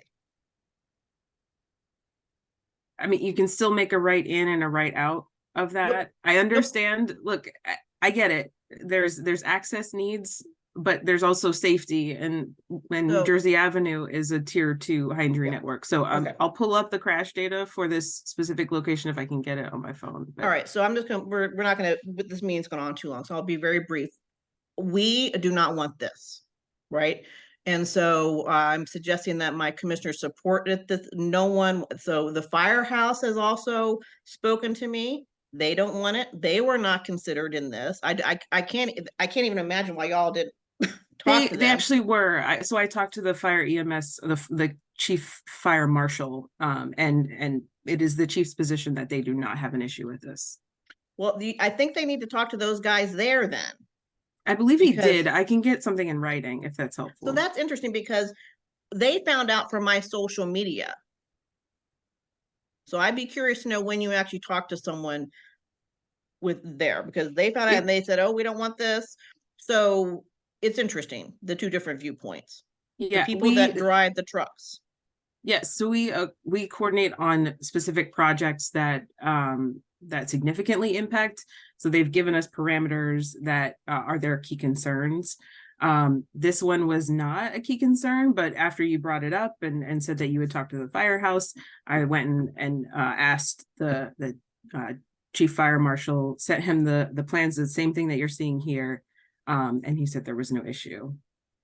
Well, I'll double back with them. So it's not the fire marshal, it's just the old chief, whatever. Anyway, nonetheless, we do not support this, and I certainly don't support anything that does provide additional data. This seems very, again, it's a horrible thing that happened, but this is reactive. And I don't think anyone supports that. Again, I'll bring up that I begged and begged and begged for help at 395 and New York Avenue, and it took years. There was crash after crash after crash after crash. So I don't get it. But there we go.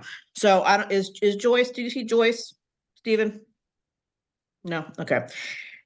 Any questions from the commissioners about this? Because no one supports this on either side.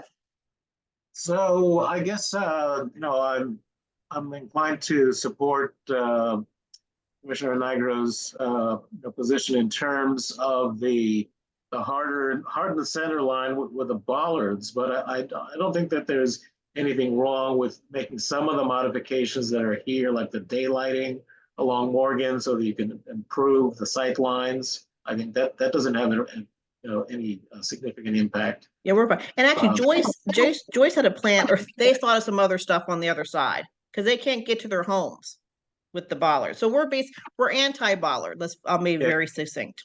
But so I could say, yeah, the bollards I think is the one thing that that raises the most concerns. But in terms of replacing missing flex posts on bike lane lines, I mean, obviously that's a no-brainer.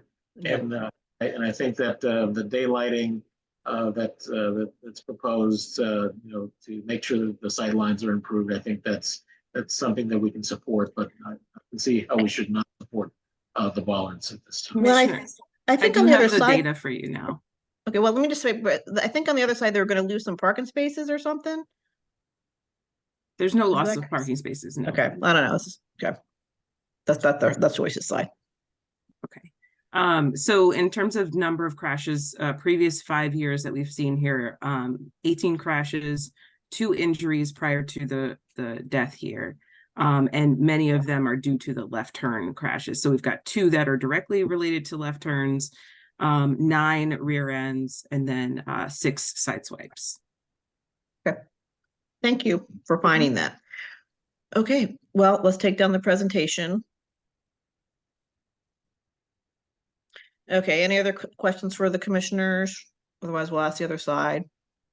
And the only thing I see is that with the ballards in the middle, the fire department is always going up and down that street, and they hardly have room to get around. I don't know how that would help. This is what they told me. Right. The guys that drive the fire trucks, who I know very well, once they saw it, they said, "You better come over here," and they were like, "What is this?"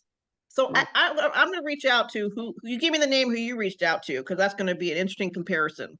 So because I support the firefighters. Okay. Anyone on their side have a question about this? If Joyce didn't ding in anyone, and I asked the pastor but she might not have been available. No, anyone raised their hand? Okay, so I don't want to belabor this. We're against it, except the signage. I'll make that clear. Thank you for bringing that up, Alex. No bollards. Because as the pastor told me, it'll take them forever to get into their driveway. Yeah, and again, it's not just the pastor and his wife that we're talking about. We're talking about the fact that you've got scores of parishioners that would end up having to make huge detours around multiple blocks to be able to get on the right side of the street to be able to get into that parking lot, and then coming in and coming out again. Yeah, and it just makes me pause again. Like if you were to look at that map, you got to go, look at that big driveway. Who does that belong to? Maybe we should reach out to them separately, which you guys didn't do. And again, the outreach is a totally separate component. Everyone knows how I feel about it. It's unacceptable, the level of outreach you guys do. But that would have been like, whose driveway is this? And do you think it might have been important? But you guys didn't think that. So, okay, I'm gonna make a motion. Thank you. I said thank you for your feedback. Okay, well, No different from my emails. Are you opposed to the daylighting as well? No, I'm good with the signs, and as long as there's no parking spaces taken, that's what Joyce said to me, if there was parking spaces taken away. So maybe we need to clarify that with her. But the signs and all that, and they have, I don't know, did Joyce send you that letter that I saw about her idea? Their ideas? No. Well, that side has some ideas. So because they can literally with the bollards, they cannot get into their homes. That's it. So let me just let's see. So pro signage, and what are the daylighting? But no bollards.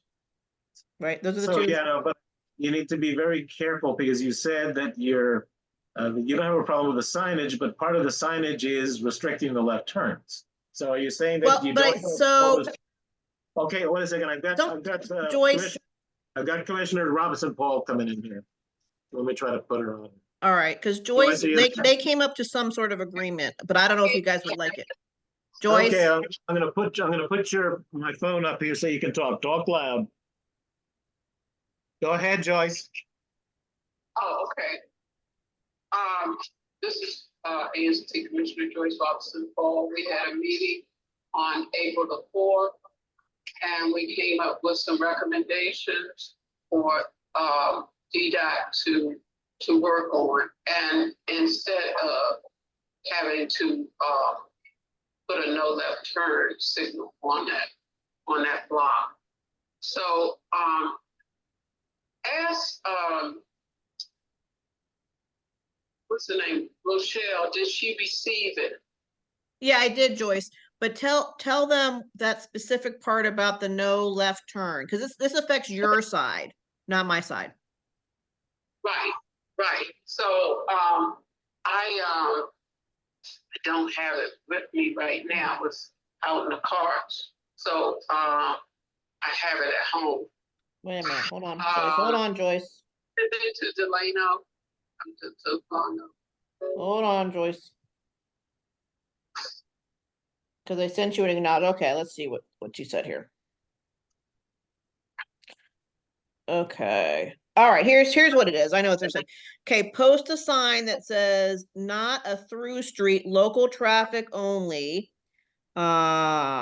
Approximately 8 bollards can be added to block cars from entering the bike lane. A sign can be posted on Morgan prohibiting left turns onto New Jersey Avenue during the morning from 7:30 to 9:30 and rush hour from 4:30 to 6:30. This is on Morgan going into New Jersey. And they said installing a right turn on red camera at any New Jersey. So that's further north. Okay. That was just suggestions in lieu of doing a no left turn. Yep. Because we were trying to look at how that impacts the residents. And we had dozens of more residents at the meeting at Mount Lebanon Baptist Church. So they came up with those suggestions.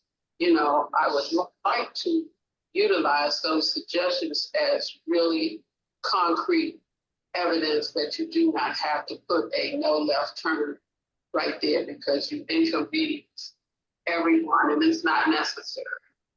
So I was trying to, so that's what we came up with. We sat in the meeting for a couple of hours and hashed out what works and what we should send as suggestions. But doing a no left turn, we thought that was not necessary and was a little abrupt to make the residents have to go around in circles because N Street is congested, First Street is congested, New York Avenue is congested, and to have people that have to go all the way down to L Street to get into their home, that didn't make any sense. And so we were trying to give DDOT some suggestions that might work. And we were hoping that they were looking at that. Your side, you just decided that you didn't want anything to happen there because number one, the last thing that we would be concerned about is it slowing traffic up and making people go all the way down to L Street from New Jersey, which would be more traffic than less. So I don't know if you had other suggestions, but that's what. Well, my big thing is the bollards, Joyce, because of the church and the fire, and basically no one wants this. So that's it. So tell you what, Joyce, here's what I'm going to do for my motion. Okay, is I'm going to include your verbiage. Okay, and then I'm going to say, basically, we don't want how DDOT has framed this. I'm going to support your constituents. Right, you're going to stick by these points, Joyce. Right. Okay, good. Oh, and let me just ask something else. So if you fondly remember, maybe you guys weren't around, would we label now the New Jersey Avenue not safety project, right? Who was around? Were you guys around during that time? Christine, Christoph, do you remember that nightmare? So millions of dollars was spent to make this road safe, quote unquote. It started in 2020, the beginning part, and it didn't happen. Millions and millions and all we got was a very expensive bike lane. Remember that, Joyce? Anyway. Okay, so let me do much of this so we don't belabor this long. All right, hold on here. Where did Joyce's thing go? Okay.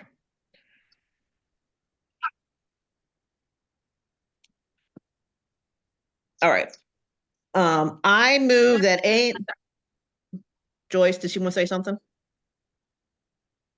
Joyce, did you want to say anything else? I'm going to make the motion. Or does anyone on the other side, anyone on the other side has a question or comment?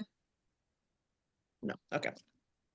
All right, I move that ANC 2G not support NOI 24-58, none of it, but we support what is in the letter from Joyce Robinson Paul, who is commissioner for 5E01, and these points be: post a sign that says not a through street, local traffic only. Approximately, number 2, approximately 8 bollards can be added to block cars from entering the bike lane. Number 3, a sign could be posted on Morgan prohibiting left turns into New Jersey during the morning between 7:30 a.m. and 9:30 a.m. and evening rush hour Monday through Friday from 4:30 p.m. to 6:30 p.m. Point number 4,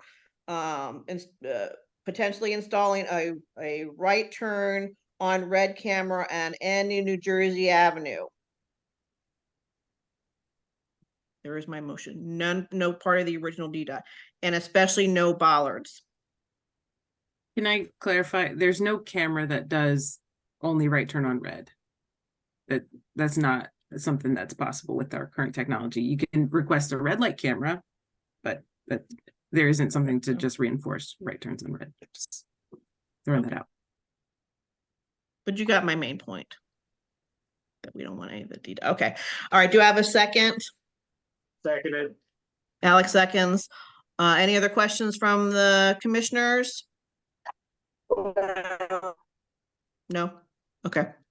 All right. All in favor? Aye. Aye. Gina? Aye. Aye. Okay. Motion passes. Thank you. All right. Thanks, Joyce. Thank you, Commissioner Agro. Okay, we'll talk. We'll be getting some more emails from me. See you later. Yep. See you later. Bye-bye. Thanks for zooming in. Okay, that was good. All right, so now we have Commissioner Barry, you want to talk about the Rhode Island Avenue resolution then?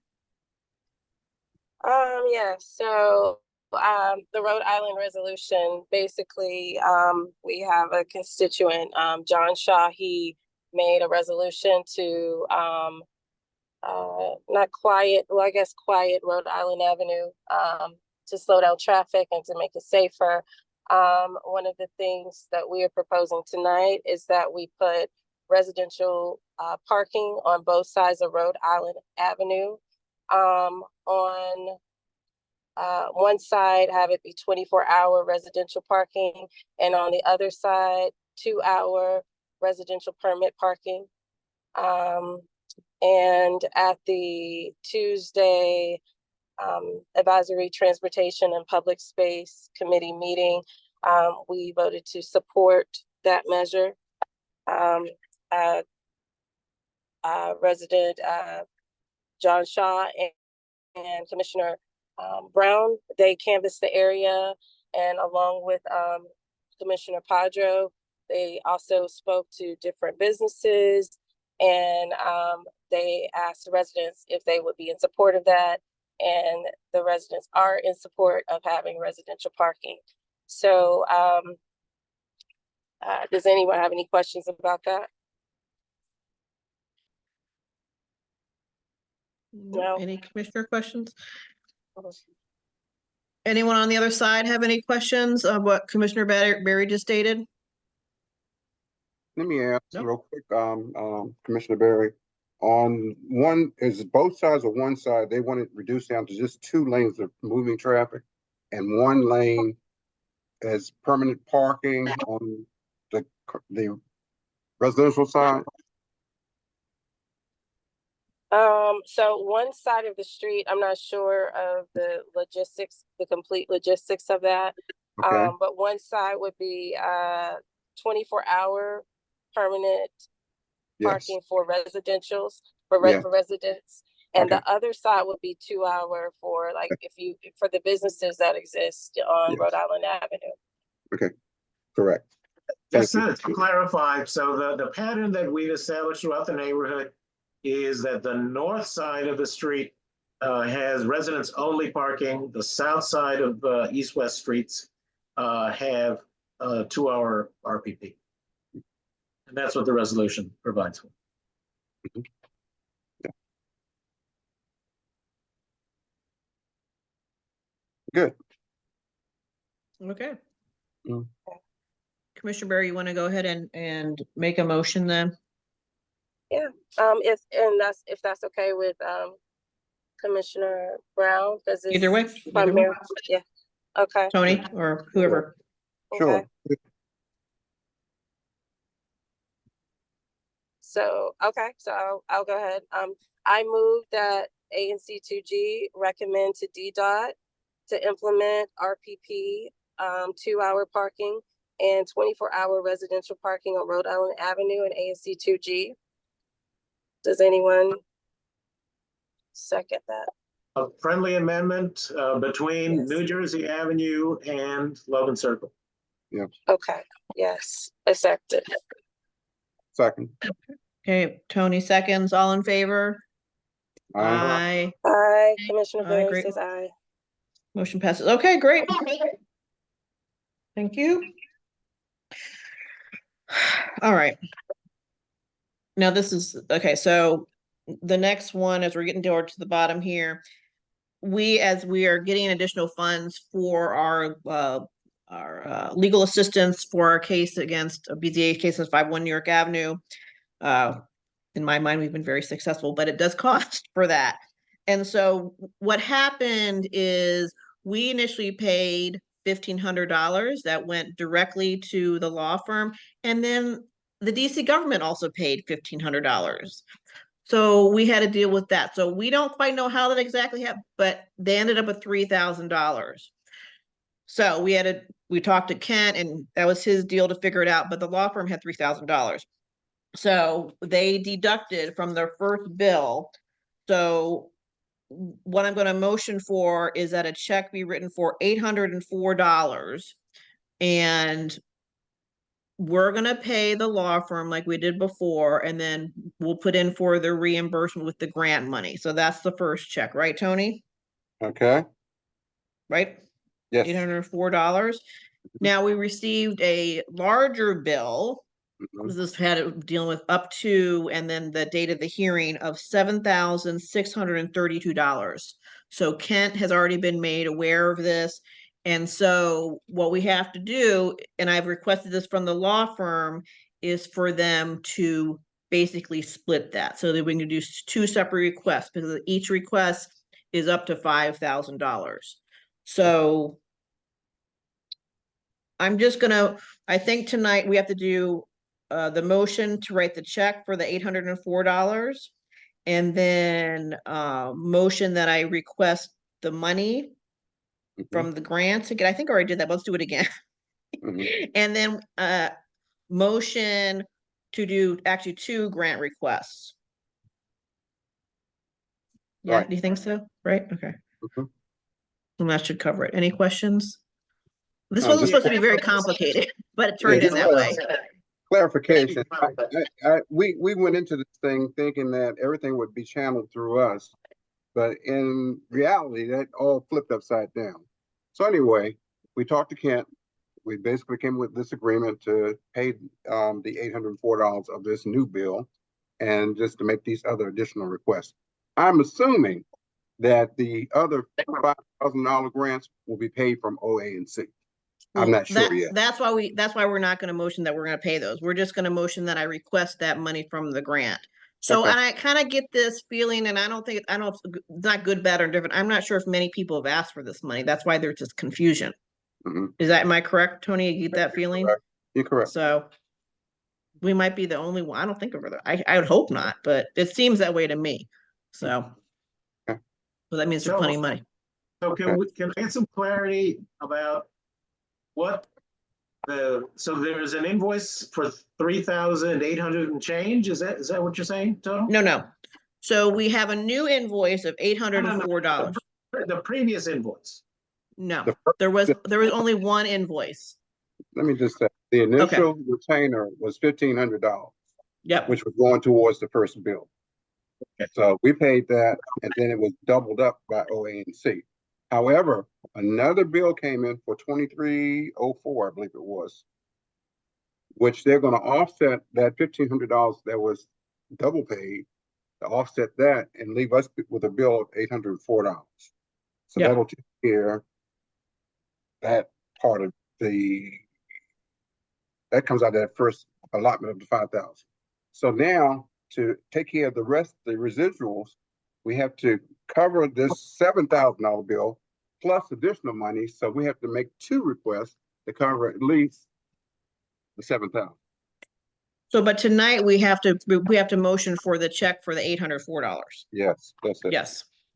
Okay, so again, let's get this math straight.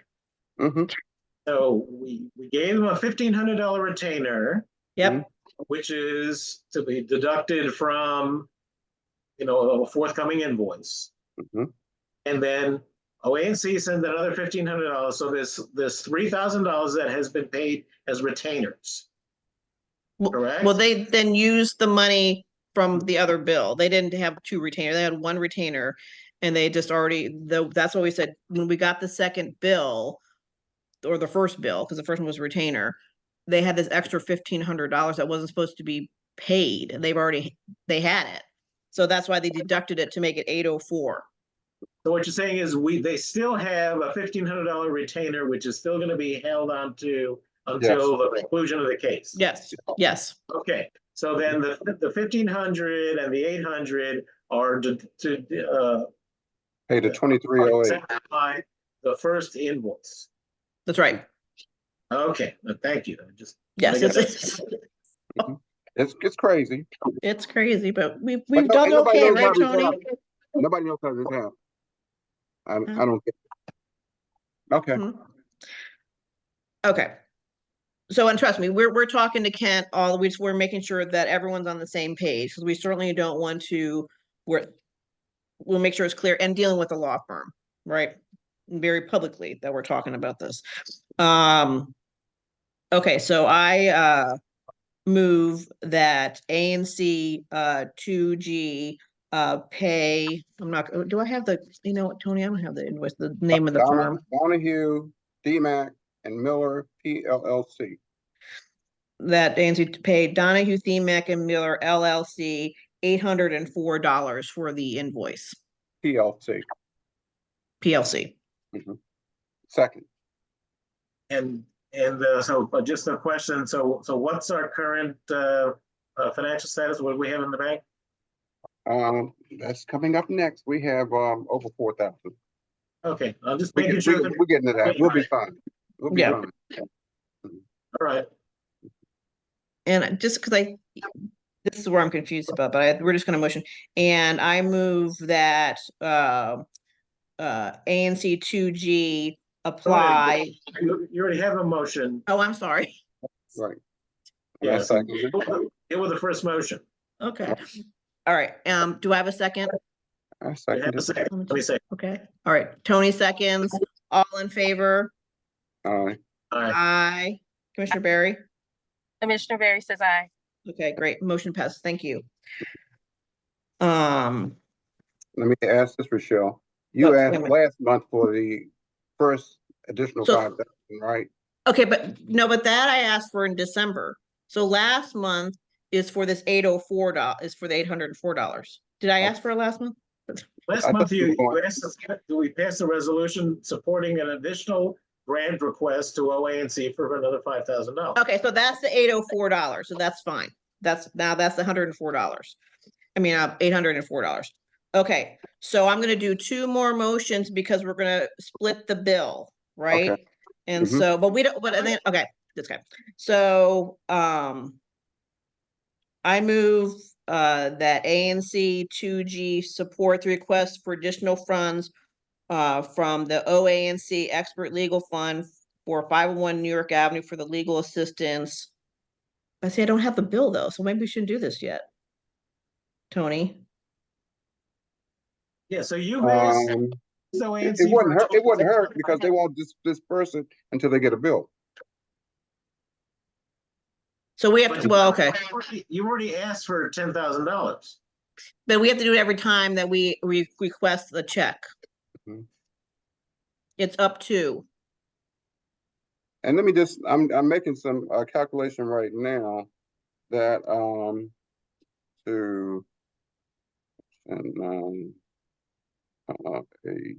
Well, and they have to send it to us, so we don't know what they're gonna. for the first 5,000, we have not spent $192.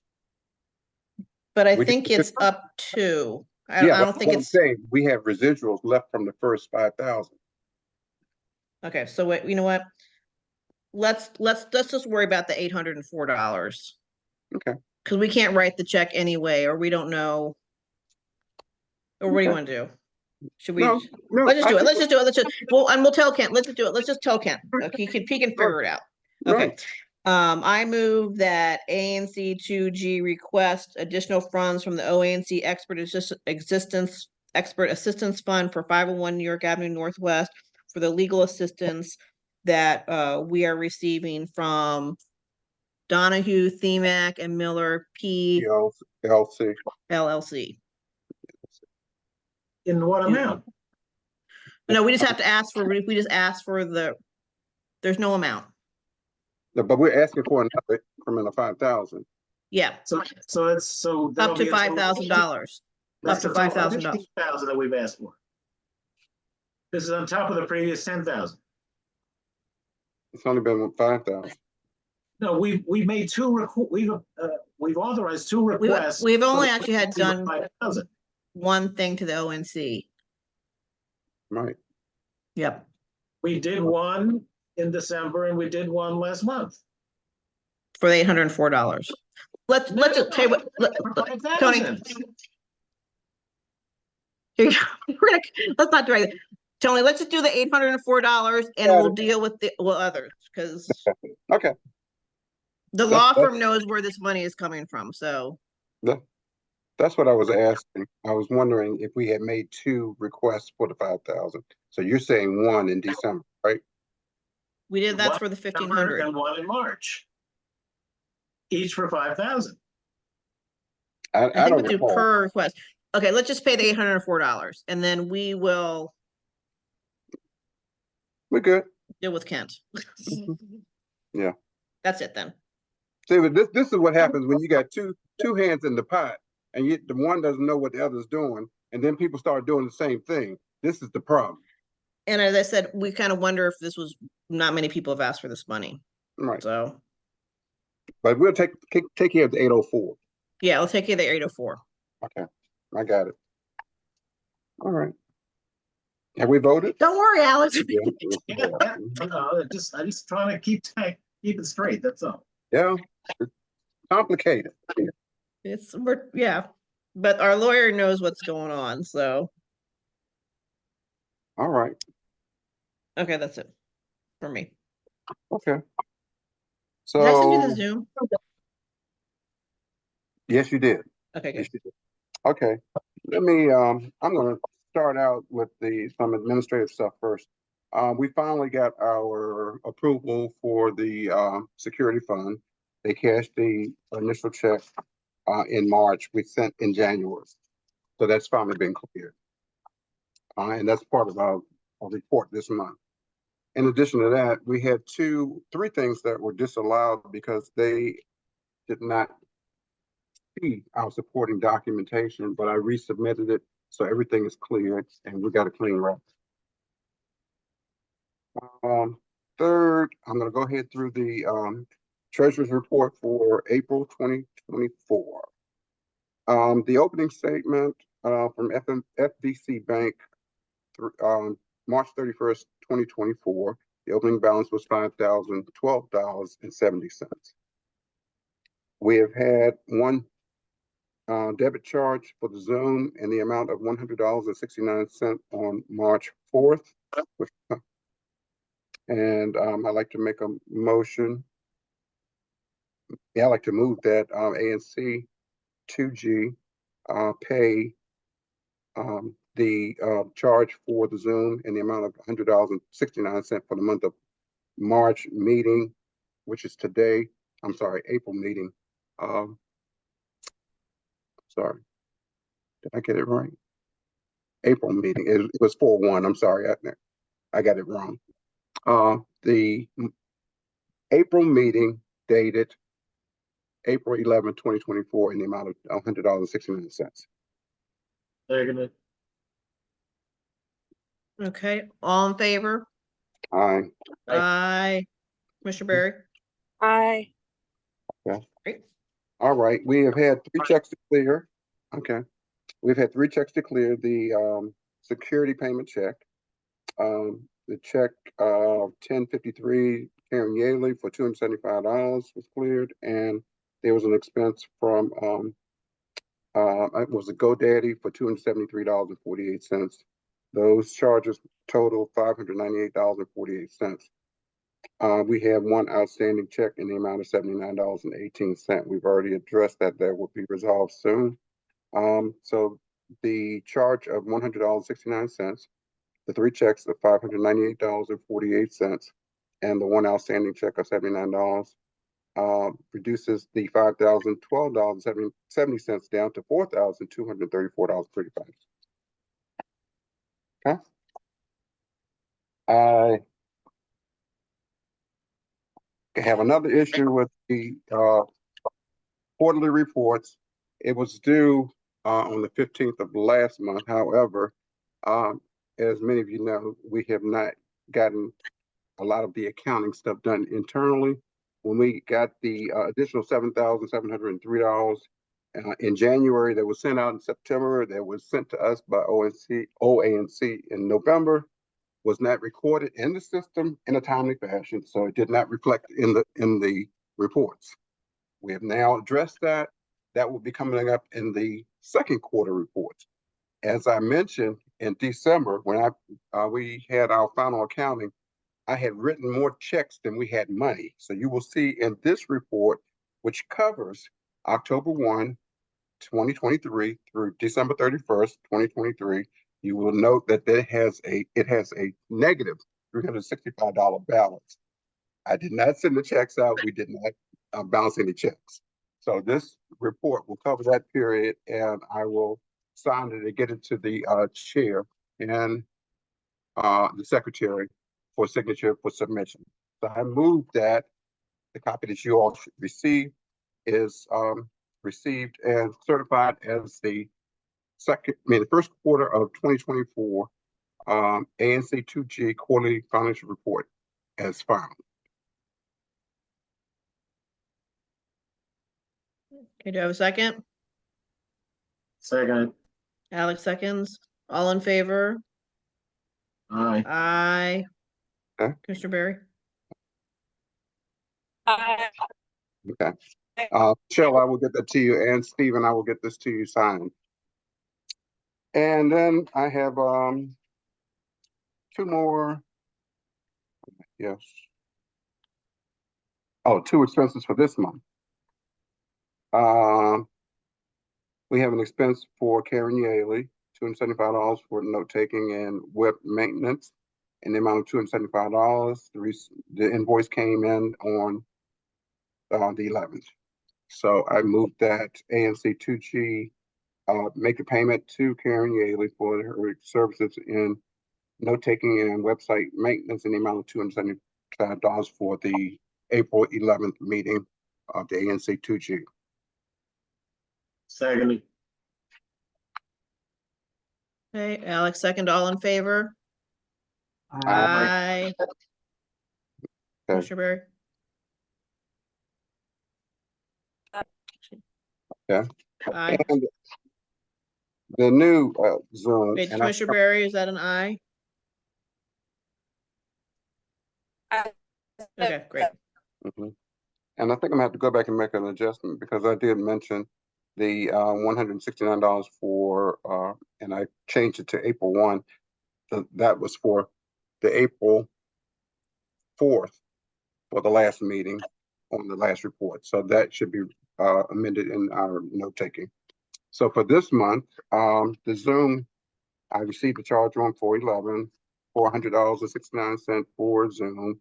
I moved that ANC 2G approved the credit card expense $400.69 for the Zoom for the meeting of 4/11/24. You sure that we didn't approve that already? No, and that's what I was saying on the other report when I was listing things as the monies were coming off. Go back. Was that Okay, when you so- weren't here? So Right. Oh, I did that for you. Oh, you did? Yep, In a report? I motioned for it.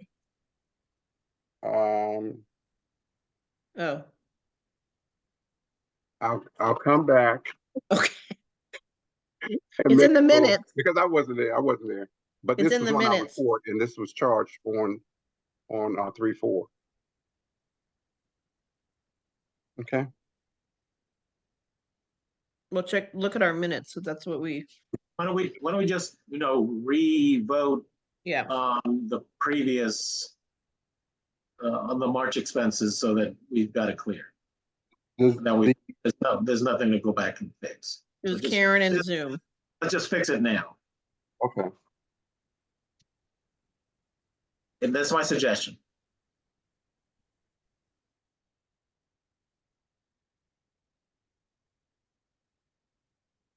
It'll only get more convoluted if we let it go.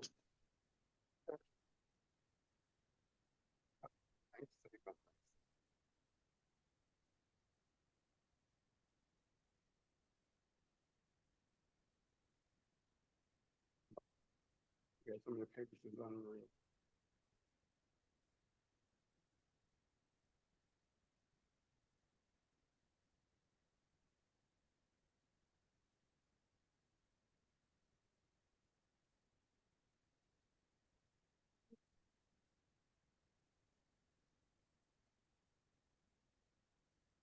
What did that quick?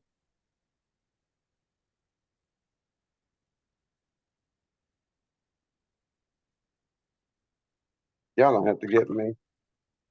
I think I put it away already. The bank statement.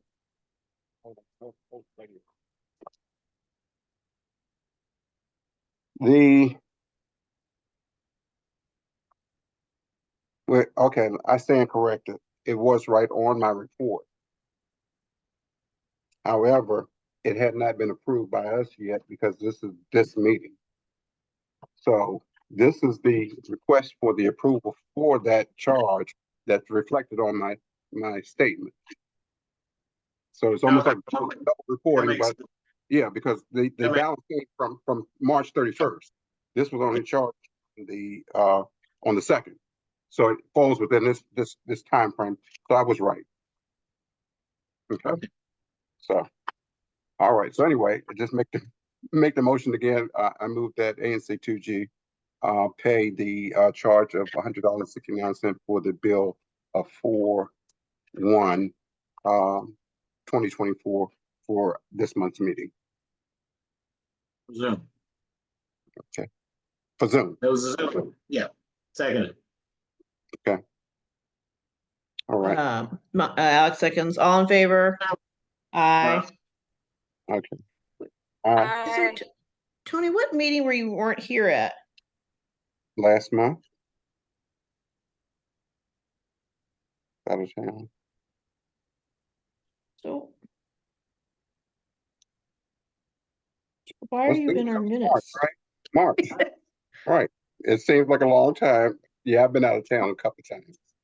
But you were not here. Mm-mm.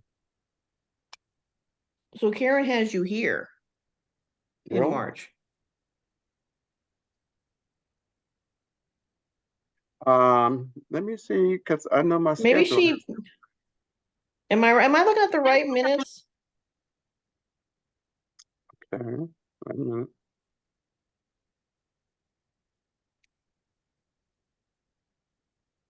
I was out of town. That was February. I was out of town. March, I was here. Okay, so let's not approve these minutes, because what I'm reading is that she has you here in March. I was here in March. You weren't here in Yep. March at the meeting. I wasn't here in February. Oh, you weren't here in February, okay. See, but this charge comes in at the beginning of the month after the closing of the bank statement. Okay. Right. Sorry, okay. No problem. I'm sorry for confusion. Yes, yeah, because I'm about crazy, right about that. Wait. Tony and I are like, stop. Okay, so those minutes are fine. Never mind me. And as of this point, with the exception of the one check that's outstanding, the one check that I'll be writing this month, we'll only be missing 2 checks. Everything else is accounted for. Okay. Yeah. Okay, are we all set then, Tony? We're set. Okay, so forgive my confusion about the minutes just now. So, any questions about the minutes that Karen sent us? Move to approve the minutes of the March 14th, 2024 meeting with any corrections submitted to the report. Okay, do I have a second? Second. Okay, Tony seconds. All in favor? Aye. Aye. Aye. And we have one last tidbit from Commissioner McCarty. Oh, hi, everybody. I just wanted to share really quickly that we have, for the commissioners here at least, we have a letterhead. So I'll share this with you all via email, but for commission business now, we can all have a standard letterhead to share between ourselves. For resolutions, whatever comment, letters you may want to send, we're all set up. So want to show that off. So we thank you for taking that initiative. Right. Thank you. That should only Yay. be for official correspondence coming from the commission, correct? Okay, just making sure. Okay. Everybody else, for their own individual SMD correspondence, should use whatever letterhead they choose to use. Okay. All right, anything else, folks? Other we're done. All set? Okay, I move that ANC 2G adjourn this meeting. Our next meeting will be May 9th. Do I have a second? Second. Alex seconds, all in favor? Aye. Okay, everyone. Thank you. Thanks for hanging on, the 5 people. Bye-bye. Take care. Be safe, everyone. Bye-bye. Bye.